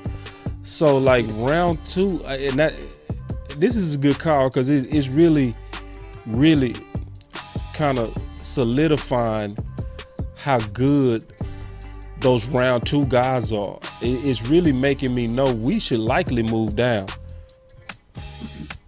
Yeah, I think that more too. Since like we really need more needs. Like, are you doing the mock draft earlier? I like that one a little bit better. I like the second draft, but if the Cowboys went that third round, I'd like it more. Yeah. Yeah, man. But to be honest, it's gonna be hard to get this draft wrong, especially the first 3 picks. It's gonna be hard. Yeah. The Cowboys gonna have to be real stupid to mess this up, because there's some good starter grade guys that's gonna be sitting at least in round 1, round 2. You just gotta pick the one that fills your needs as well as a good player. That really ain't that hard to do between the first 2 rounds. I think it can get tricky round 3, round 4 with what's left. Yeah, I feel you about that. Okay, so like in third round, like let's say we would get guard, and then we get receiver. Would you rather get a tight end or a linebacker in the third round? If we had no trades, no nothing. Linebacker all day long. Linebacker? All day. And see, and this is why you're not going to hear a lot of people say this, because I just don't think too many people thinking this through, right? Linebacker is the number 1 need, in my opinion. Mainly because when you look at our opponents next year, right? We go face 9 running teams. 9 out of 17-week schedule. And LVE is now going to have to play the middle linebacker. And the middle linebacker is supposed to be your most durable linebacker. And it's the most physical position. It's a car accident every play. So I'm not counting on him to get even through the season. So I'm already looking at it like either Parsons go have to go back to linebacker full time, which is going to hurt his ability to be that perfect chess piece where you can move him around, or we need to get some quality insurance in here for the inevitable, which is likely going to be an LVE injury. Yeah. I like that way more, because we're limiting Parsons, and right, he has more like ability wise, and more like Sky. He just has like, I don't know what I'm trying to say, but you're bringing out more value in Parsons. Basically. Yeah. Yes. No, you said it right. Yeah, I did a show about it. I called Protecting Your Queen. You play chess? I know chess. I played a little bit, but not like that much. You know how the queen moved though, right? How your queen is your most powerful piece. That's how I consider Parsons. You know what I mean? And you got to protect him.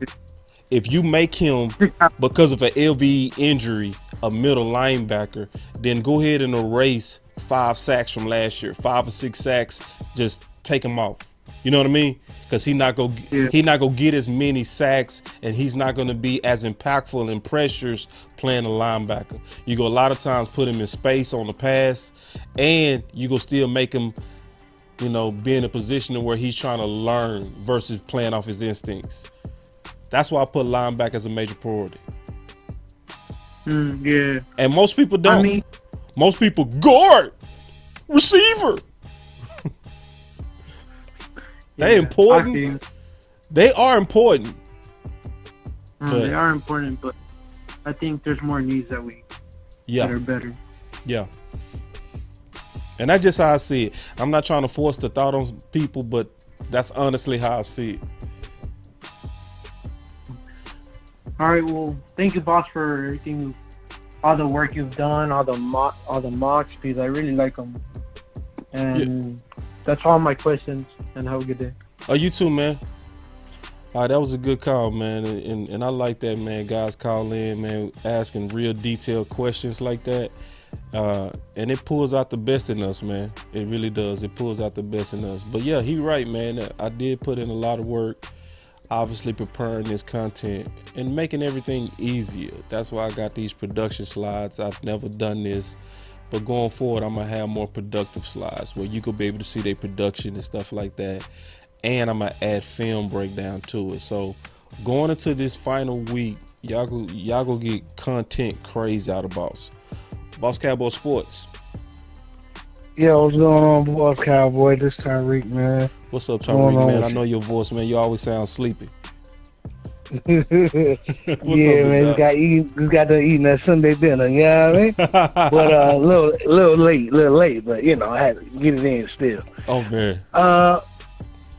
Yeah, man. Like the last caller said, man, you have been doing your homework and you've been putting out great content, and got to commend you for that. You know what I mean? Thank you, bro. For you and your book. You know what I mean? Thank you, and you breaking down a lot of these players and talking to some of the people that's hands-on with some of these new players coming into the league. Yeah. Even some of our, our players are still on our team too. My thing is like this. To me, it goes to whoever the best person on the board is for me. Yeah. Nobody knows how this board is going to land. It can be a free-for-all in a lot of spaces. I already believe like whatever is the best pick for us, that's where we should go. Or unless we just get a tremendous haul for our 24th pick. You know what I mean? Yeah. But I've been doing some my own little simulations, you know what I'm saying, off of what I seen you do last time, as far as the draft. And I can't remember if it was either from the receiver end or the linebacker end, either the best receiver on the board or the best linebacker on the board, that I seen more value. I can't remember which one of the two. I think it was the receiver. And it was Traylon Burks. And once I had drafted him, I started going down and started seeing that we still have value in certain different areas in the second round and the third round, as far as other linemen and other linebackers and stuff. You know what I mean? Man, Tyreek, surprisingly, let me put you on pause real quick. You know Yeah, what? That's a good observation, bro. Because when I've been playing with them simulators, I've noticed the same thing. When you start your draft, for whatever reason, with weapons, it almost make the whole draft smooth. You right, bro. Yeah, because it's all about who's trading up. It's like, me personally, like, I really don't want to trade down in the first round, unless it's just like these people giving us two picks, another pick in the second round, or a high pick in the third round. You know what I mean? That's the only reason I see us going a spot or two back.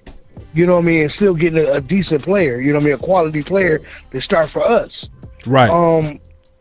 And my whole thing is, I noticed, like you said, when I drafted a receiver, I was able to grab another receiver in the later rounds. You know what I'm saying? And still grab me a lineman and a linebacker. Yeah. You know what I'm saying? Yeah. You right. That's decent. You know what I'm saying? Yes. And then at the same time too, is like with your fifth round picks, like why can't we do some of the stuff that we did that one year when we took a pick, a fifth round pick, and went and got Austin from the Rams. Right. For that 1 year. You know what I'm saying? For our kick return guy. You know what I'm saying? Now they trying to do it like that and still sign people during after we done with the draft. I'm cool. I'm the type of person like this. I love when we draft somebody that's a diamond in the rough. Other teams don't sleep on this person, and this person come in and just straight start doing their damn thing. Yeah. I always look at diamond in the rough dudes more than the high drafted cats. Yeah. You know what I mean? Because for the most part, I expect them to do that. But it's the unexpected dudes that we probably don't all the way look at like, nah, he gonna be decent, but he ended up coming in the league after 2 years and being one of our starters. That's just a bad boy. Like, damn, everybody slept on him. And I really believe that we got a person like Dan Quinn in place to do that. You know what I'm saying? Give us a diamond in the rough, and somebody that we didn't think was gonna do their damn thing come out and start doing their damn thing. You know what I mean? And that's where I'm at with it. You know. Hey. Go ahead. Just real quick, to your point, bro. And I'm glad you brought that up because you're bringing up some fire points as you always do. It's a couple of guys, bro, that you already beat me to it that I want to talk about. I was going to tweet about these guys tomorrow in terms of some move down options, okay? That a lot of people not talking about. But in the last couple of years, I always put out a couple of guys that I identify as people that's not getting their scouting respect. So I mentioned before Chase Claypool, right? Mm-hmm. I mentioned Taylor. I always said Taylor never should have had a second and third round grade. I always called it dumb. Always, right? I said he should have been a top 15 player. It's a couple of guys right now that people not talking about that I would want to move down and target. It's going to sound wild, but hear me out. Bryce Hall, bro. It makes no sense. He's, to me, Taylor Part 2. The running back. Yes. 4.39 speed. I don't know why the Cowboys want you. See, that's another thing, too. And not to cut you off. Yeah. I don't know why the Cowboys want to go ahead and get a good running back. Bro. If you gonna let both your running backs go next year, why not get a good young dude right now? Yes, bro. That ball is nice. Elite speed, production. He broke a record in 20 with 24 touchdowns, bro. With 4.39 speed at 220. It's not that many humans that run that fast at that size. You know? Somebody's gonna draft him. Yeah, and he's another one. It makes no sense why he don't have a first round grade. It's another guy that nobody talking about. That's Sproles Part 2. Nobody talking about him. Tyler Body. That dude, 1,600 yards with 14 TDs and averaging 6 yards per carry. He just short. That's the only thing they can try to knock on him. But when you turn on the tape, you see Sproles. What would the Dallas Cowboys do with a Sproles? And I guarantee you he gonna be there in the 4th round. I hope so. And my thing is too, though, Boss Cowboy. My whole thing is this. I hope that they play it close to the vest.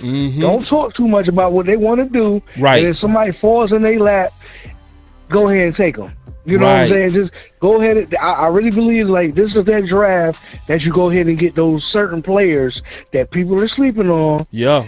And go ahead and get them, because I'd rather them be on this team than us have to play against that person on Sunday on the other team. Right. You know what I'm saying? Yeah. And see, Boss is laughing at me. I was saying in the CeeDee Lamb draft, I was saying we need to move down. I say move down and get Justin Jefferson and Taylor. Bro, it's the same thing with Breece Hall, bro. It's the same thing. I would move down. You know what I'm saying?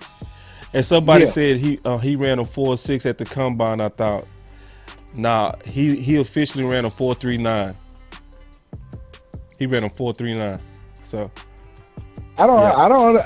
Even though I look at it like this, even though they say that the running back is like one of the most undervalued positions, it's one of the most important positions on the field. Right, bro. You need a good running back or a great running back to do things, and then at the same time too, I always felt like what the Cowboys messed up at is that we always following the money. And I hate that about it. I feel like that put a hold on us, because like even like last year with Zeke and Pollard, that money stuff put a hold on where we could have went, because the reason I'm saying is because the year before we beat San Francisco with a backup quarterback and Pollard. We beat the 49ers. So why don't you use the same formula with your starting quarterback? That was the dumbest stuff I ever seen in my life. But at the same time, too, by bringing a good, young, strong running back in to go in that running back room, that puts pressure on Zeke and Pollard to perform at the highest level. Facts. And if they don't, we got that young dude that got Man. ain't got no tread on his tires. Yup. Ready to rock and roll. Right. What's the problem with Facts. competition? I Right. love competition. That makes the team better, man. Right. Ooh, wee. Man. And that's what I always said, even with Dak Prescott. I love Dak. I believe in Dak. I understand everybody saying Dak getting stronger, Dak getting better, he ready to do it. Yo, man, I'm tired of hearing that crap from him. I'm tired. Quit running your mouth all the time. I really didn't respect when he said to Brady, "Oh, I'm gonna see you in the playoffs." I hated that because it's like, bro, you ain't got to say, well, you know, you ain't had to say all that. Just make it there. Just make it there and keep going till you see him. That's when, you know what I'm saying? Like, come on, man, all that hyping up this organization for us to see bullcrap on the field. I ain't with all that. My whole thing is like this, bro. Show it is proven. Prove it to us, because my whole thing is this: if you're making yourself better, if you're making yourself a better person, you're making your body stronger, we gonna see it. We don't need to tell us nothing. You know what I'm saying? And I really believe, like, when John Kitna was here, John Kitna used to get in Dak's head to where it's like, yo, bro, let it fly. Right. I seen a different quarterback. I seen a different attitude in Dak. You know what I'm saying? I hate when we down. You know what I'm saying? I'm not trying to twist up the show here. I know it's a draft show. No, it's I'm not trying freestyle, to bro. twist up No, the show. freestyle, All I'm bro. saying is, Freestyle. I didn't never see that same energy out of Dak Prescott was when we was down against these good competitive teams. I never seen that same energy. I never seen that. I'm walking out here with my chest pumped out.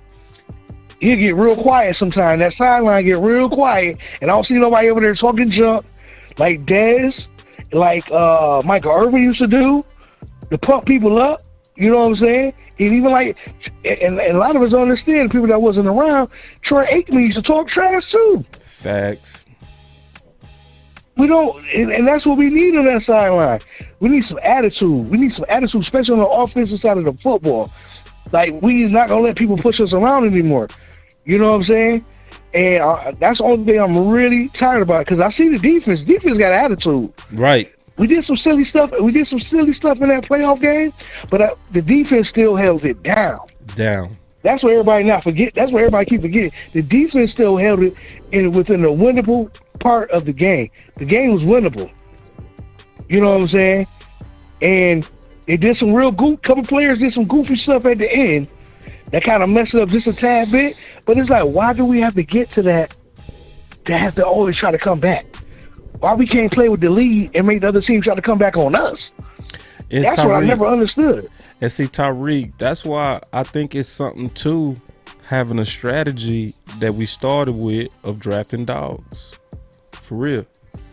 Yeah, like, we need I meant dogs. that. Like, where guys look at each other when they draft it and they say, oh, I know exactly why they got us. You know what I mean? Where they don't even gotta, they just look at each other and they look at each other tape and they say, okay, I see what they was doing. They brought in a new spirit. We supposed to represent the spirit. And youngster would get it.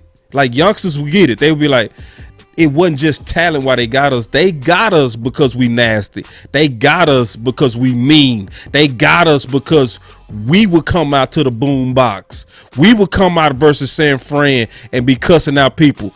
We would get, you know, like, you can actually draft guys that fit, like you say, the Dez, the more emotional leaders, but more so and more importantly, the people that's the true bullies on the field. Bullies. Cause you know what though? You know what I don't see in Cowboy land out of these receivers and stuff? I don't see people in Dak's face like a T.O. or like a Dez Bryant. I don't see people in his face like, yo, get me the ball, bro. I don't see that. Like, to where he's getting annoyed, like, I'm just gonna throw the ball to him. You know what I'm saying? Like, I don't see that. I don't see that dog on the sideline. I really believe that the Cowboys need to go in and get that vocal box on the offensive side of the ball and get us some road graders in the offensive line. You know what I mean? Somebody that's going to pave the way, open it up so Zeke can run. And if Zeke ain't running right, we're going to let Pollard get this rock, and whoever the running back, that other running back that we draft, that got Zeke looking over his shoulder. That's what we need. Competition on all levels. That's going to make the team better. Even with Jerry Jones and all them meddling, that's still going to make the team better because if a person feel like they spot don't get to, they're going to play better, bro. No matter how much money they making. Because, us as the fans, we're going to call for it. We're going to demand it. If we see in a young player, he out there dogging, out here doing his damn thing better than these veterans, we going to call it. Tariq,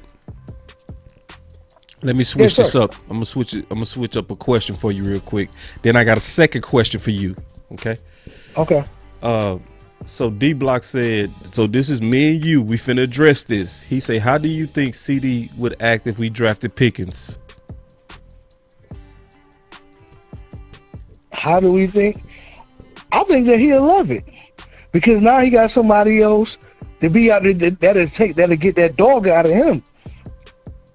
The CD got dog in him, but it's going to take the right people to bring it out. You know what I'm saying?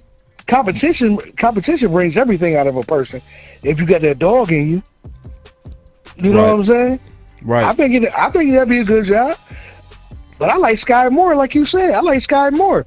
I feel like he important to me. I don't even watch a lot of film on the dude, but some of the highlights, I ain't trying to get caught up in the highlights like that. But I'm gonna be honest. He got a little Steve Smith in me. You know what I'm saying? He got a little Steve Smith, if you ask me. He got a little dog in him, and I like that. And Pickens got dog in him, too, from what I see. We need another dog on that. We need another dog in that receiving room.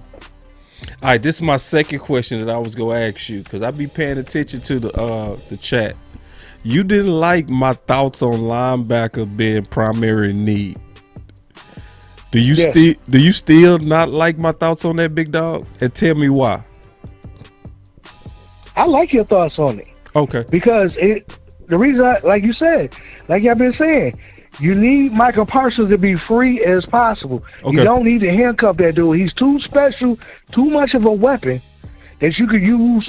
You can use in different schemes out there on that field. And Dan Quinn, I don't really believe Dan Quinn is going to allow them not to, he's not going to, I don't think he's going to sit back and just allow the front office and whoever's drafting not to draft him a linebacker that he likes.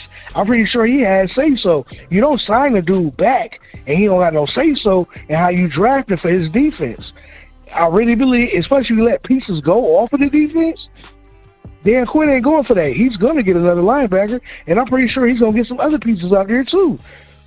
So, yeah, I respect your idea far as linebacker because that's what we need. We need a middle linebacker that can hit. We've been missing that for a long time. Okay, because I thought you didn't agree with it. Okay, cool. All right, cool. I just want, because I respect your football mind, and sometimes, people have different thoughts, but they can enlighten you on something. So I want to definitely give you an opportunity to do that. But dog, man, you think I'm trying to go in the season with LVE? Really? I didn't know. No, brother. I could have swore I saw you in the chat, big dog. Nah, that wasn't me. It wasn't the OG Tariq. My bad. We need that, but at the same time too, it's two things I feel like we need. Well, three things. Mm-hmm. We need an offensive lineman to protect Dak Prescott, and we need a defensive tackle, and we need a linebacker. It's a lot of receivers, and it's a lot of linebackers and receivers in this draft. We just got to jump on it and get the right one that fits us. Yeah. Well, you have any final words, big dog? Because you've been going hard. Nah, man. My whole thing is like this, man. Let's just stay positive as the Cowboy Nation. As a nation, let's stay positive. Let's trust in Will McClay that he's gonna do his due diligence as far as drafting these players on this team, and have a little faith in Baby Nuts Jones as far as them wrapping it up, as far as bringing it home, as far as the signing of certain players or certain veterans that's still out there on the market. Let's have a little bit of faith with him, but let's have a lot of faith in Will McClay because I really believe he's going to, even if he stays put in this draft, I think he's going to put together a real good draft that everybody's going to be pretty satisfied with, and hopefully we'll go into the season like we got a chance to do something. Man, you know what? I was going to end the call, bro, but let's keep talking because you raised something that I was thinking about today. I'm glad you said what you said. It shows me. Hold on, I gotta hit a button for you, bro. I gotta hit a button. Let me hit this button real quick. This button right here. It's a big thing for Boss Cowboy to actually say publicly that he drunk Kool-Aid. Listen, I do not drink Kool-Aid without first measuring.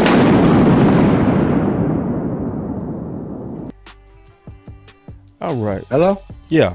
Yeah, I was just hitting the sound effects real quick. You probably couldn't hear it. No, I can't hear it. But it's all good, though. All right. Yeah, I was hitting that measure Kool-Aid because you just said something, bro, that I think a lot of people might not feel you on, but I want to get your back on it. This is actually the part of the year to where Steven and Will McClay do good. You know what I'm saying? And so when you talk, because you know a lot of people don't want to be positive right now. You know what I mean? We still mad. You know what I mean?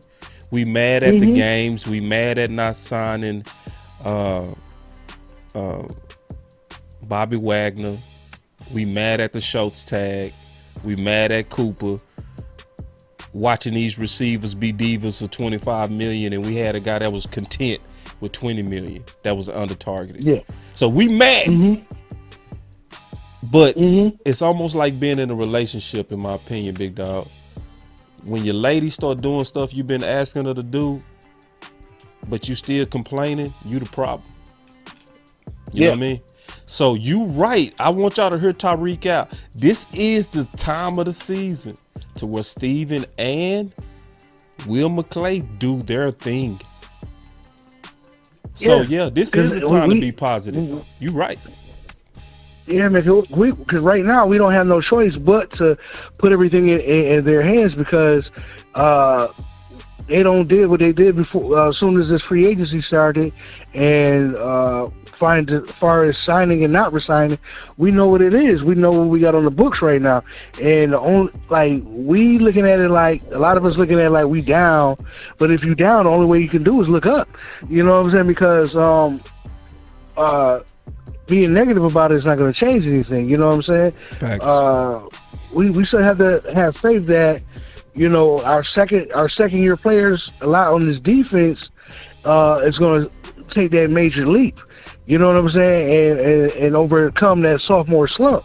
But at the same time, too, we got to look how we draft because it is players in this draft that's not so much high picks that might be day one starters. Right. You know what I'm saying? And we just don't see it right now until they hit the field because everything looked good on paper.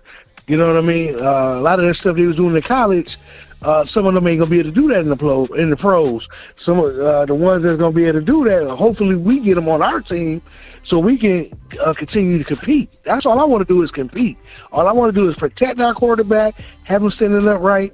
If certain players not doing their jobs, or they not unable to be the person that they used to be, they can play a role in the team. They don't necessarily have to be the starter on the team. You know what I'm saying? My whole thing is like this. Let's just find our way, be humble about it, and see what happens. Because, you know what I'm saying? These dudes, I got to give it to them. As far as Will McClay, he has found a lot of talent that dudes I didn't even know existed. Yep. And they came on this team last year and did their damn thing. As far as rookies.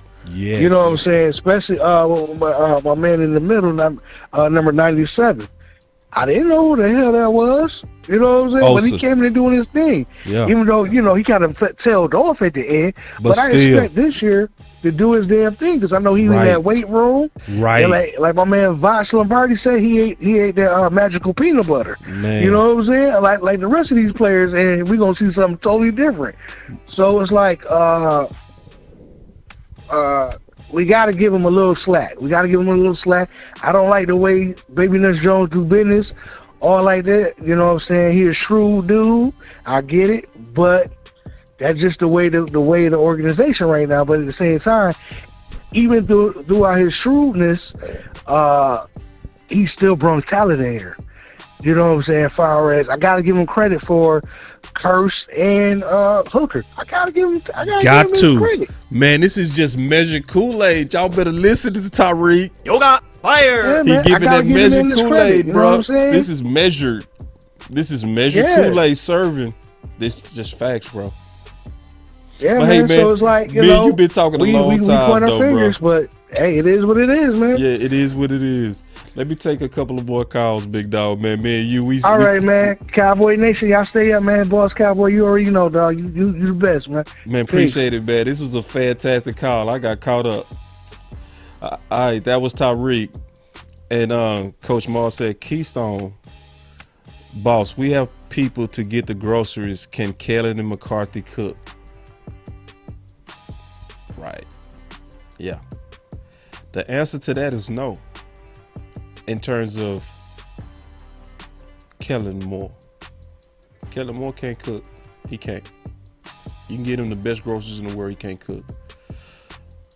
Some people say, but we had the number one offense in yards. Yeah, we did. His system approach does well against teams that are not as good. Go look at our performances when we face formidable opponents. His offense dies on the rock. Dies. The only time it was okay was Tampa Bay, and that was because it was game one and they didn't know what was coming. As soon as they figured them out, by the second half of the season, our offense went to hell. So yeah, that is the number one problem, Coach Marv. And that's why the strategy today of building the defense, this is a real thing. Going after defense first to trust, because we can trust Quinn to cook. Because see, we know, to Coach Marv's point, we know Coach Quinn know how to cook. We know that. We saw too much common sense last year when everybody was panicking when Tank went down. He said, let's put Parsons at the edge. Good cooking to me.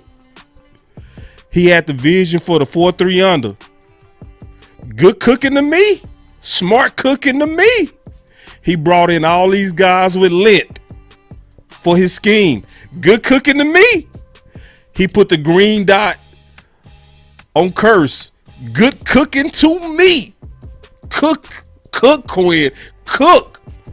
He had the smart judgment to make Malik Hooker a rotational safety. Oh my God. Good cooking to me. So, and this was a young defense, and Dan Quinn served a 4-5-star restaurant meal. So what will he do in year 2? So for everybody that came in today saying, man, let's keep building this defense as a draft strategy, I feel you. I do. Because the Coach Marv, and I love weed, man. I'm so sorry, man. That happened to your ribs. Man, listen, y'all.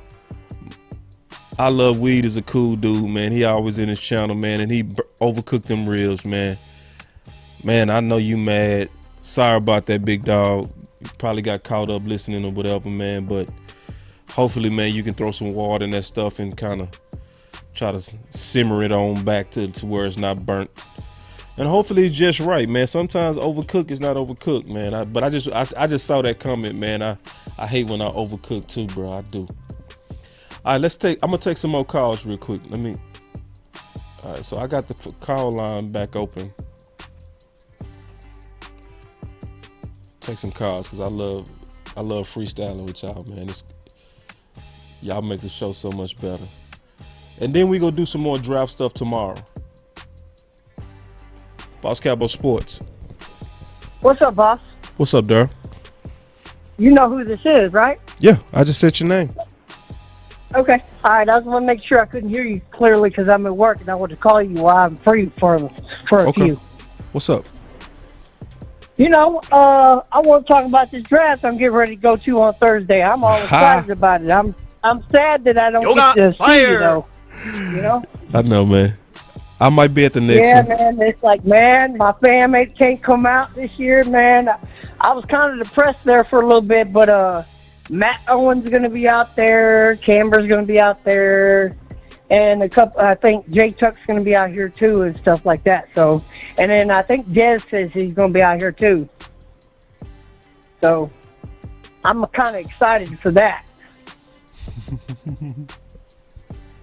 Can you hear me? Yeah, I can hear you. Yeah. I'm excited for you, man. I know you're going to have a good time. That sounds like Man, it's going to dude, be dope. hey, let me tell you like this. I'm such a true blue Cowboys fan that I dyed my top of my head, got a fresh cut, blue, bro, like Cowboys blue, like their uniform, bro. And I wear my Cowboys hat, my star. They've got the star on the front with the blue star, you know. So I'm rocking that. But I'm excited about this draft. You know what I think's going to happen in the first round? I think we're going to trade up, dog. I honestly can see that happening because Stephen Jones kind of hinted that when he was talking to 105.3 The Fan yesterday. Move up for who? Huh? Move up for who? I think he mentioned, let's see, who did he mention? I think he mentioned, what's his name? Neal? Evan Neal?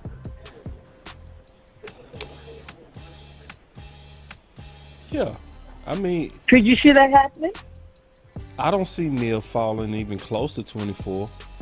But if he was falling... I mean, he was talking about, like, maybe moving up to, like, maybe, say, 17 or 18.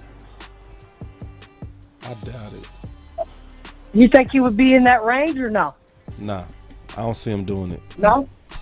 Not Okay. Steven. Dude, I just wanted your opinion on that. I don't see him doing it. I heard him say something about that, you know? Yeah, he like to stay put. Like, how much movement have we done in the last 6 years?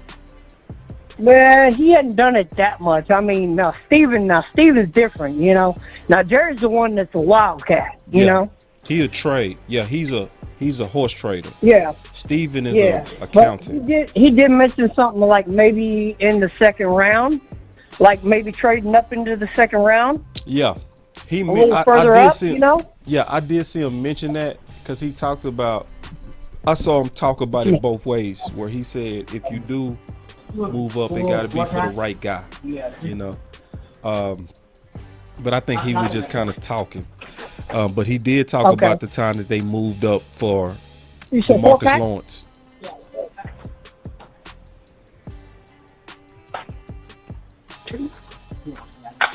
Yeah, but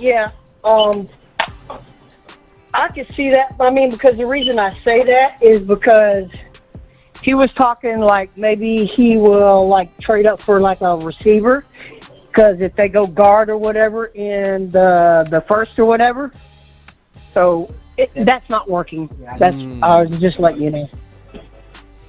I can see that. Now that I can see. I mean, I can see that. And like you were saying a little bit ago with that other guy, when you mentioned Sky Moore, you know what I mean? Yeah.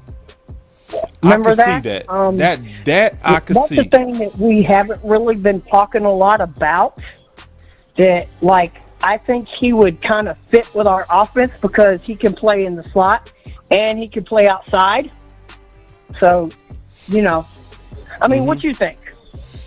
For moving up, for receiving a second, I can see that because I think it's gonna be some good talent there, like Pickens that you can move up for. Yeah. And then like you like Christian Pickens Watson. better than Sky or no? Yeah, I'm taking Pickens over Scott 1,000 times. I mean, why? What's different about? I mean, now except for his mentality and his toughness, Because, see, Jeff was comparing Pickens and Sky Moore. He said now where Pickens has the advantage is the height and the strength. But Sky has a little bit more speed, supposedly. So, I mean, would you rather have more speed, or would you rather have Pickens because he's got a little bit of both? I'd rather have Pickens a million times.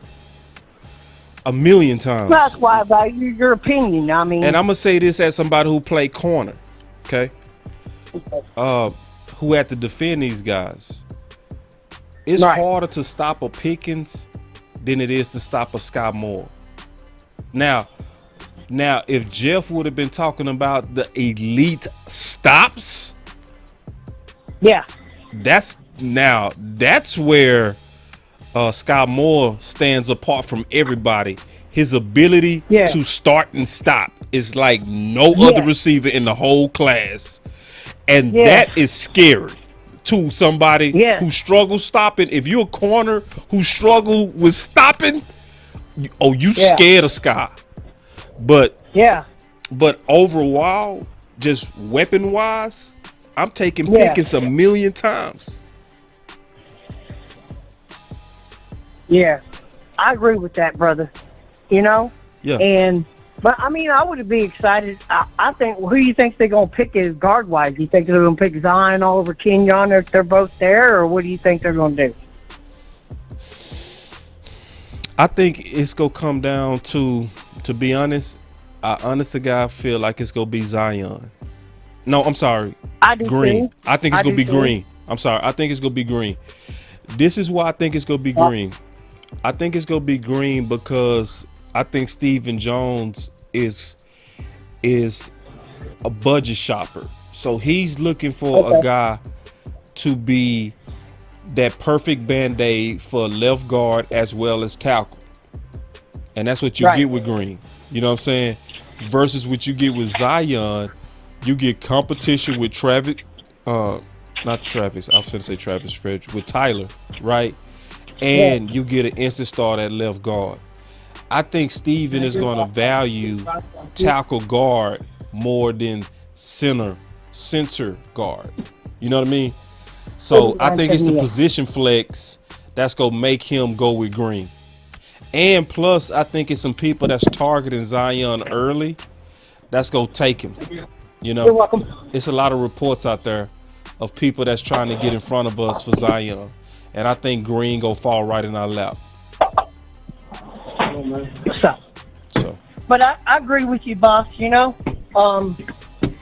But the way I see it, too, is that, you know what I think? I think if Kenyon, or not Kenyon, but Zion is sitting there within reach, like, if he can, like, trade up maybe, like, 5 spots or 4 spots and grab Zion over Kenyon, do you think he would do that? He gonna sit put. Okay. He gonna sit That's put. why I value your opinion. I And the just reason want to see why- what you thought, because I had other people telling me, "Oh, he would do it." No, he ain't doing it. I mean, Nope. I And see, don't this think is how so. I know You know what I mean? Because do you remember when Vita Vea was 2 spots from us? Right. We didn't move. He Remember, stayed put, didn't he? who else? It was the safety that went to the Chargers. Right. You're talking about Derwin James. Derwin James. Was 1 spot from us. We didn't move. Right. Right. And everybody knew that they fell way farther than anybody expected them to fall. And we didn't Get you move. back. Steven don't move, man. You know, and I'm not saying I'm mad at it either. I'm not mad at Steven for that.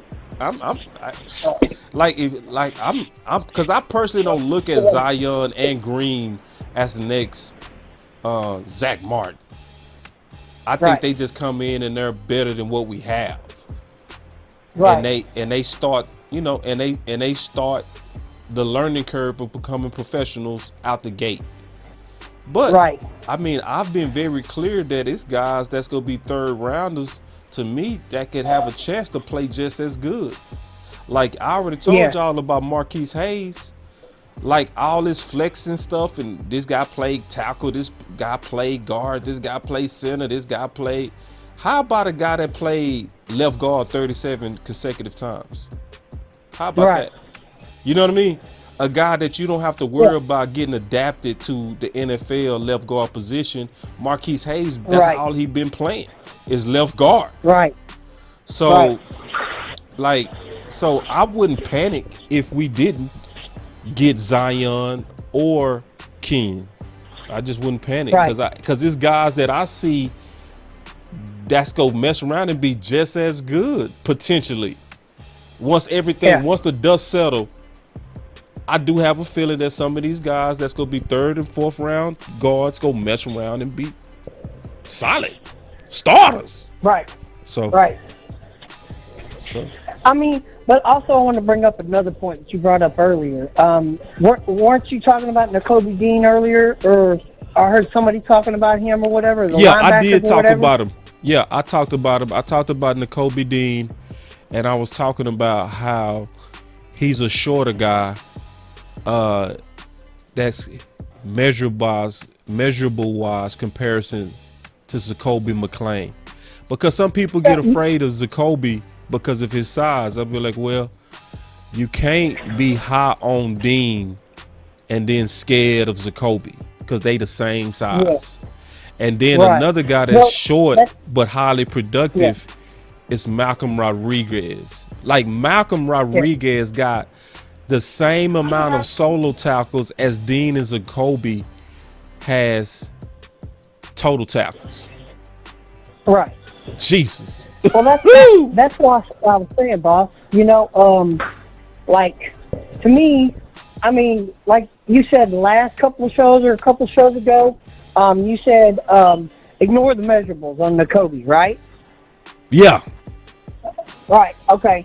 So, no doubt. The way I see it is you need more dogs on defense. I mean, you got a dog on defense, but you got Parsons and then you got Cox, but you don't really know. It's 368, honey. But you don't really know what Cox is going to be because the simple fact that you haven't seen a full season with him yet. You know what I mean? Yeah. So, I mean, personally, I want to take Nakobe Dean with the 1st or 2nd pick if he falls that far. But you don't really know because of the simple fact you don't know where he's going to go. You don't know if he's going to go before you get a chance to pick him. So, but I want them to take him if he's there with the 1st pick or the 2nd pick because he's a difference maker. Yeah. He's already proven that. Yeah, and I like this comment. He said, nobody reading plays like Dean in this draft. I think Zakoby do a great job. Hold on. I think Zakoby do a great job of reading, and Malcolm. Both of those guys. See, I try not to get caught up in the hype of popular names. I really try to look at what a guy's doing. Yeah. I look at what guys are doing. Like, it happens every year. Every year is guys that's go show up that was round 3, round 4, and then they go do what's called a redraft. Right? They go do a redraft and they go say, if we could redraft, Dak Prescott would have been the number 1 overall pick and not Goff. But Dak was a 4th rounder. Oh, we would have picked Dak over Wentz if we could redraft. Well, who are the people that's good at spotting those people early? Because everybody go talk about Dean. Everybody, because he's obvious and his instincts are real. They are real. But I'm not hearing nobody talk about the instincts of Zakoby. Nor I'm not hearing nobody talk about the instincts of Malcolm, and they are just as real, real. But they late rounders. I think them on Malcolm, but I haven't heard Dallas talking about him. But so like, you know, honestly, that's why I love Quinn because Quinn looks at the whole picture. Like you look at the whole picture. I want Quinn, when he goes into that draft room and he's there on draft day, whether it be the first day, second day, I want him to pound that table for Nakobe Dean or the guy that you're talking about, Malcolm Smith, or whatever his name is, right? Rodriguez. Okay? I want him to pound the table until they can be like, all right, you know what? I'm just going to give you your guy because you ain't going to stop until I do. Yeah. You know? Yeah. That's what I want to. That's what I want to see, or anything like me. You know me. I'm gonna bring that passion. I'm gonna be out there cheering loud as I can. I'm gonna be wearing that Micah Parsons jersey, going crazy. But like, dude, you better give my Cowboys the player the Cowboys nation want, or I'm gonna go straight left field on you. You know? Because I'm passionate about my Cowboys. I want my Cowboys to do well. I want dogs on this defense. I want dogs on this offense so we can get back to our winning ways. Now, we went 12-5 last year, but I want to do better than that. I want to get past the first round. I don't want to be one and done like against 49ers, like that last caller said. We need some people that are going to come out to some music, and they're going to get rowdy, and they're going to get hyped, and they're going to play a whole 60 minutes, 4 quarters, a smash mouth, knock you in the mouth football. Yeah. You and know? I got a question real quick from Coach Marv. I want to address it. He said, Boss, what do you think about the DL Ridgeway? I think he's going to be a developmental defensive tackle. I think he showed flash, but he did struggle at the point of attack, and he wasn't consistent. He was pushed back a lot. So he wasn't like Osa to me. He wasn't like Osa. Like Osa, hold on real quick. Okay. Osa, even in college, didn't go backwards. You know what I'm saying? Even in college. Right. As a 3 tech. And Osa, they was moving him around at UCLA. And he yet didn't go backwards. But Ridgeway goes backwards a lot. I do think Ridgeway is going to become a good player if he gets his developmental reps. But I don't think we go see the best of Ridgeway until year 2, year 3. Okay. Year 2 or year 3, I think it's going to be the magic year for Ridgeway, in my opinion. What was you going to say, Durr? Okay. What I was going to ask you, what's that defensive tackle from Kentucky, that 3 tech? Or, because I hear Dallas or one of the YouTube people talking about him like he would be a good fit for Dallas. His name's Farrell or something like that? From Kentucky? I don't have him on my list. Yeah, Coach said an upside guy. Yeah, he'll be an upside guy. Yeah. Okay. Because, see, that's why I was asking you because they said they might pick him in the 3rd or the 4th. So that's why I was asking your opinion to see if you watch film on him because, you know, I want people that are going to help the team, not hurt the team. You feel me? Yeah, well, I'm going to say this. Some of these players hurt the team before they help the team. Well, yeah, I'm not saying they're going to be great right out the gate, but you know what I'm trying to say. Yeah. That they ain't going to take, like, 4 years or 3 years for they actually start doing something to help the team, or they're not going to kill us. You know what I mean? Yeah. The trench players usually take to about 3 years to cook. Osa is the exception, and that's why I feel like Quentin Bohanna is right where he need to be. Right, Quentin Bohanna, you know. He didn't make no plays big time, but I think he gonna start emerging next year and then the year after that, because that's usually what happened with most trench guys. It takes about 3 years, and it's a long history that shows that. But Darryl, let me take a couple of more calls because you working too. Let me take some more calls real quick. Yep. All right, Darryl. Thank you, buddy. No problem. Have a blessing, buddy. You too, man. Enjoy the draft, and we gonna do this again tomorrow. Call in. I'll be hollering at you. I'll be putting some videos out for you on Twitter.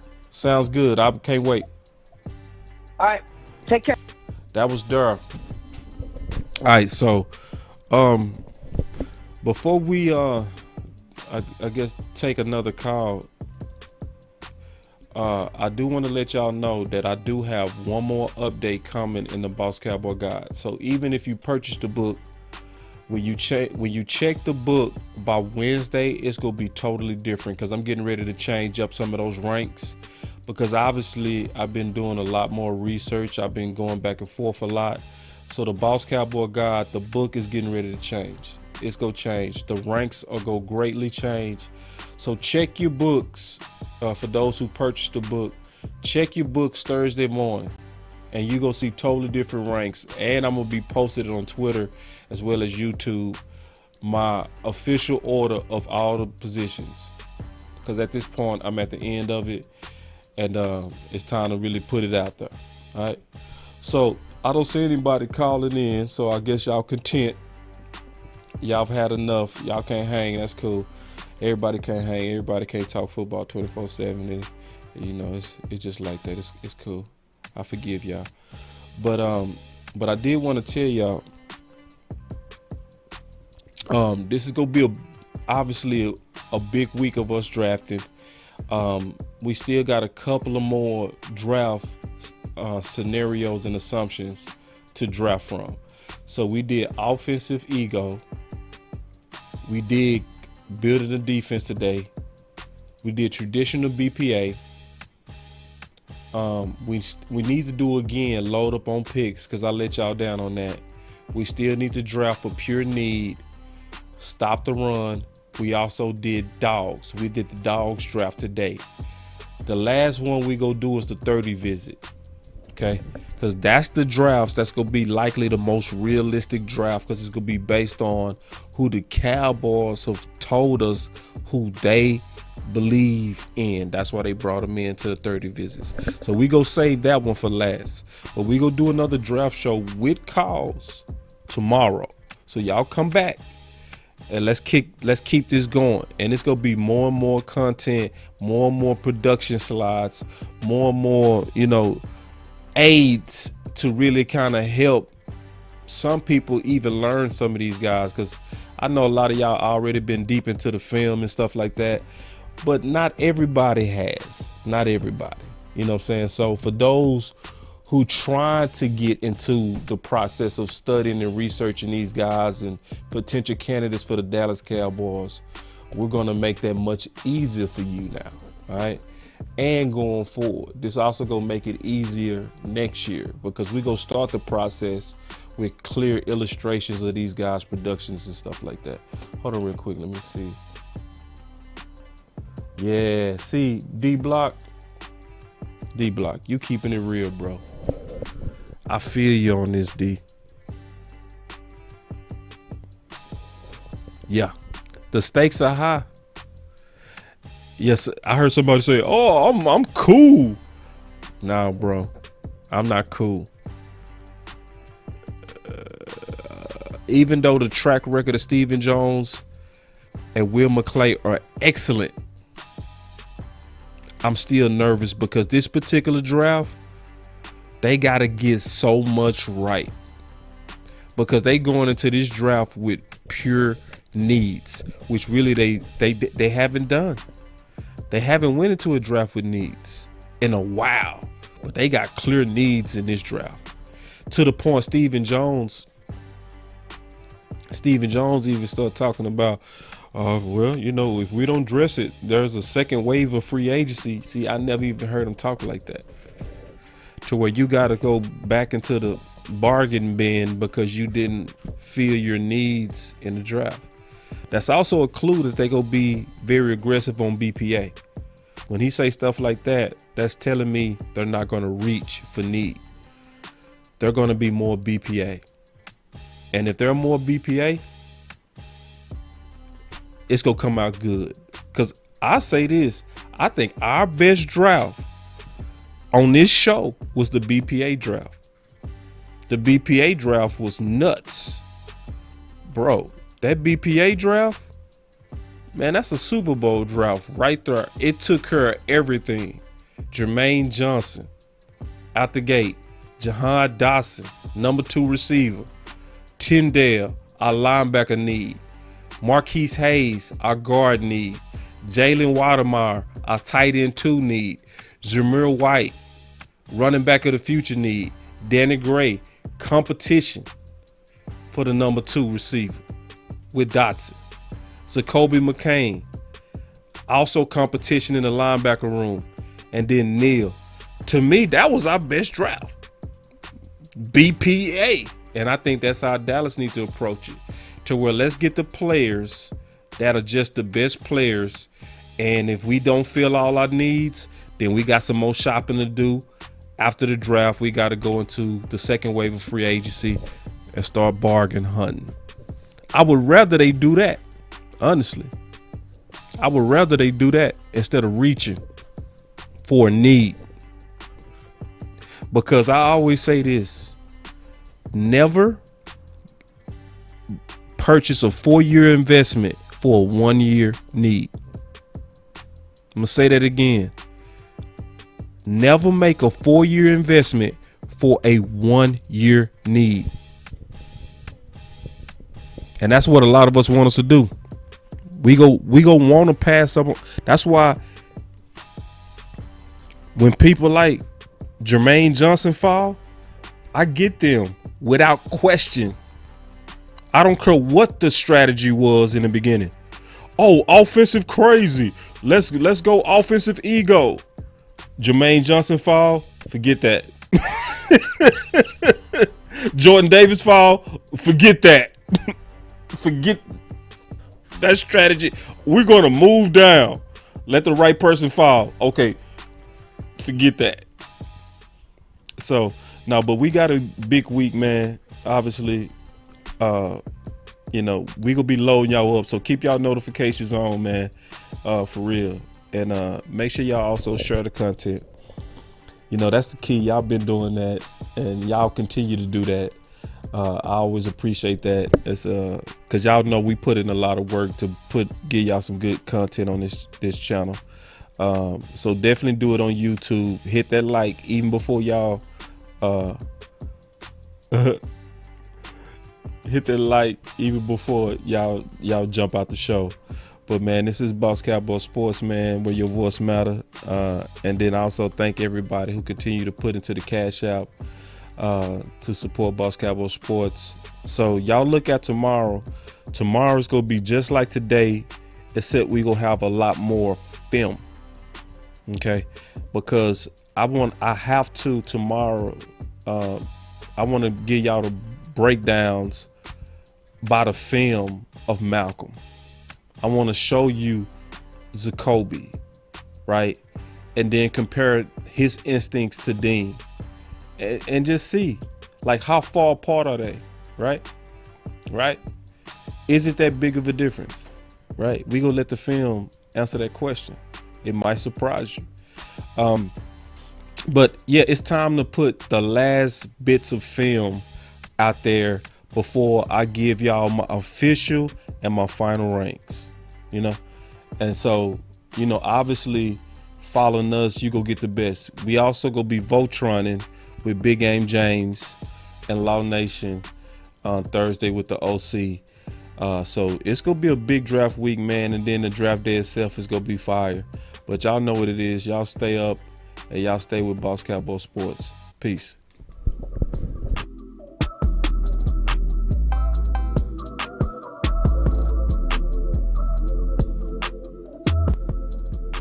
Boss Cowboy Sports, where your voice matters.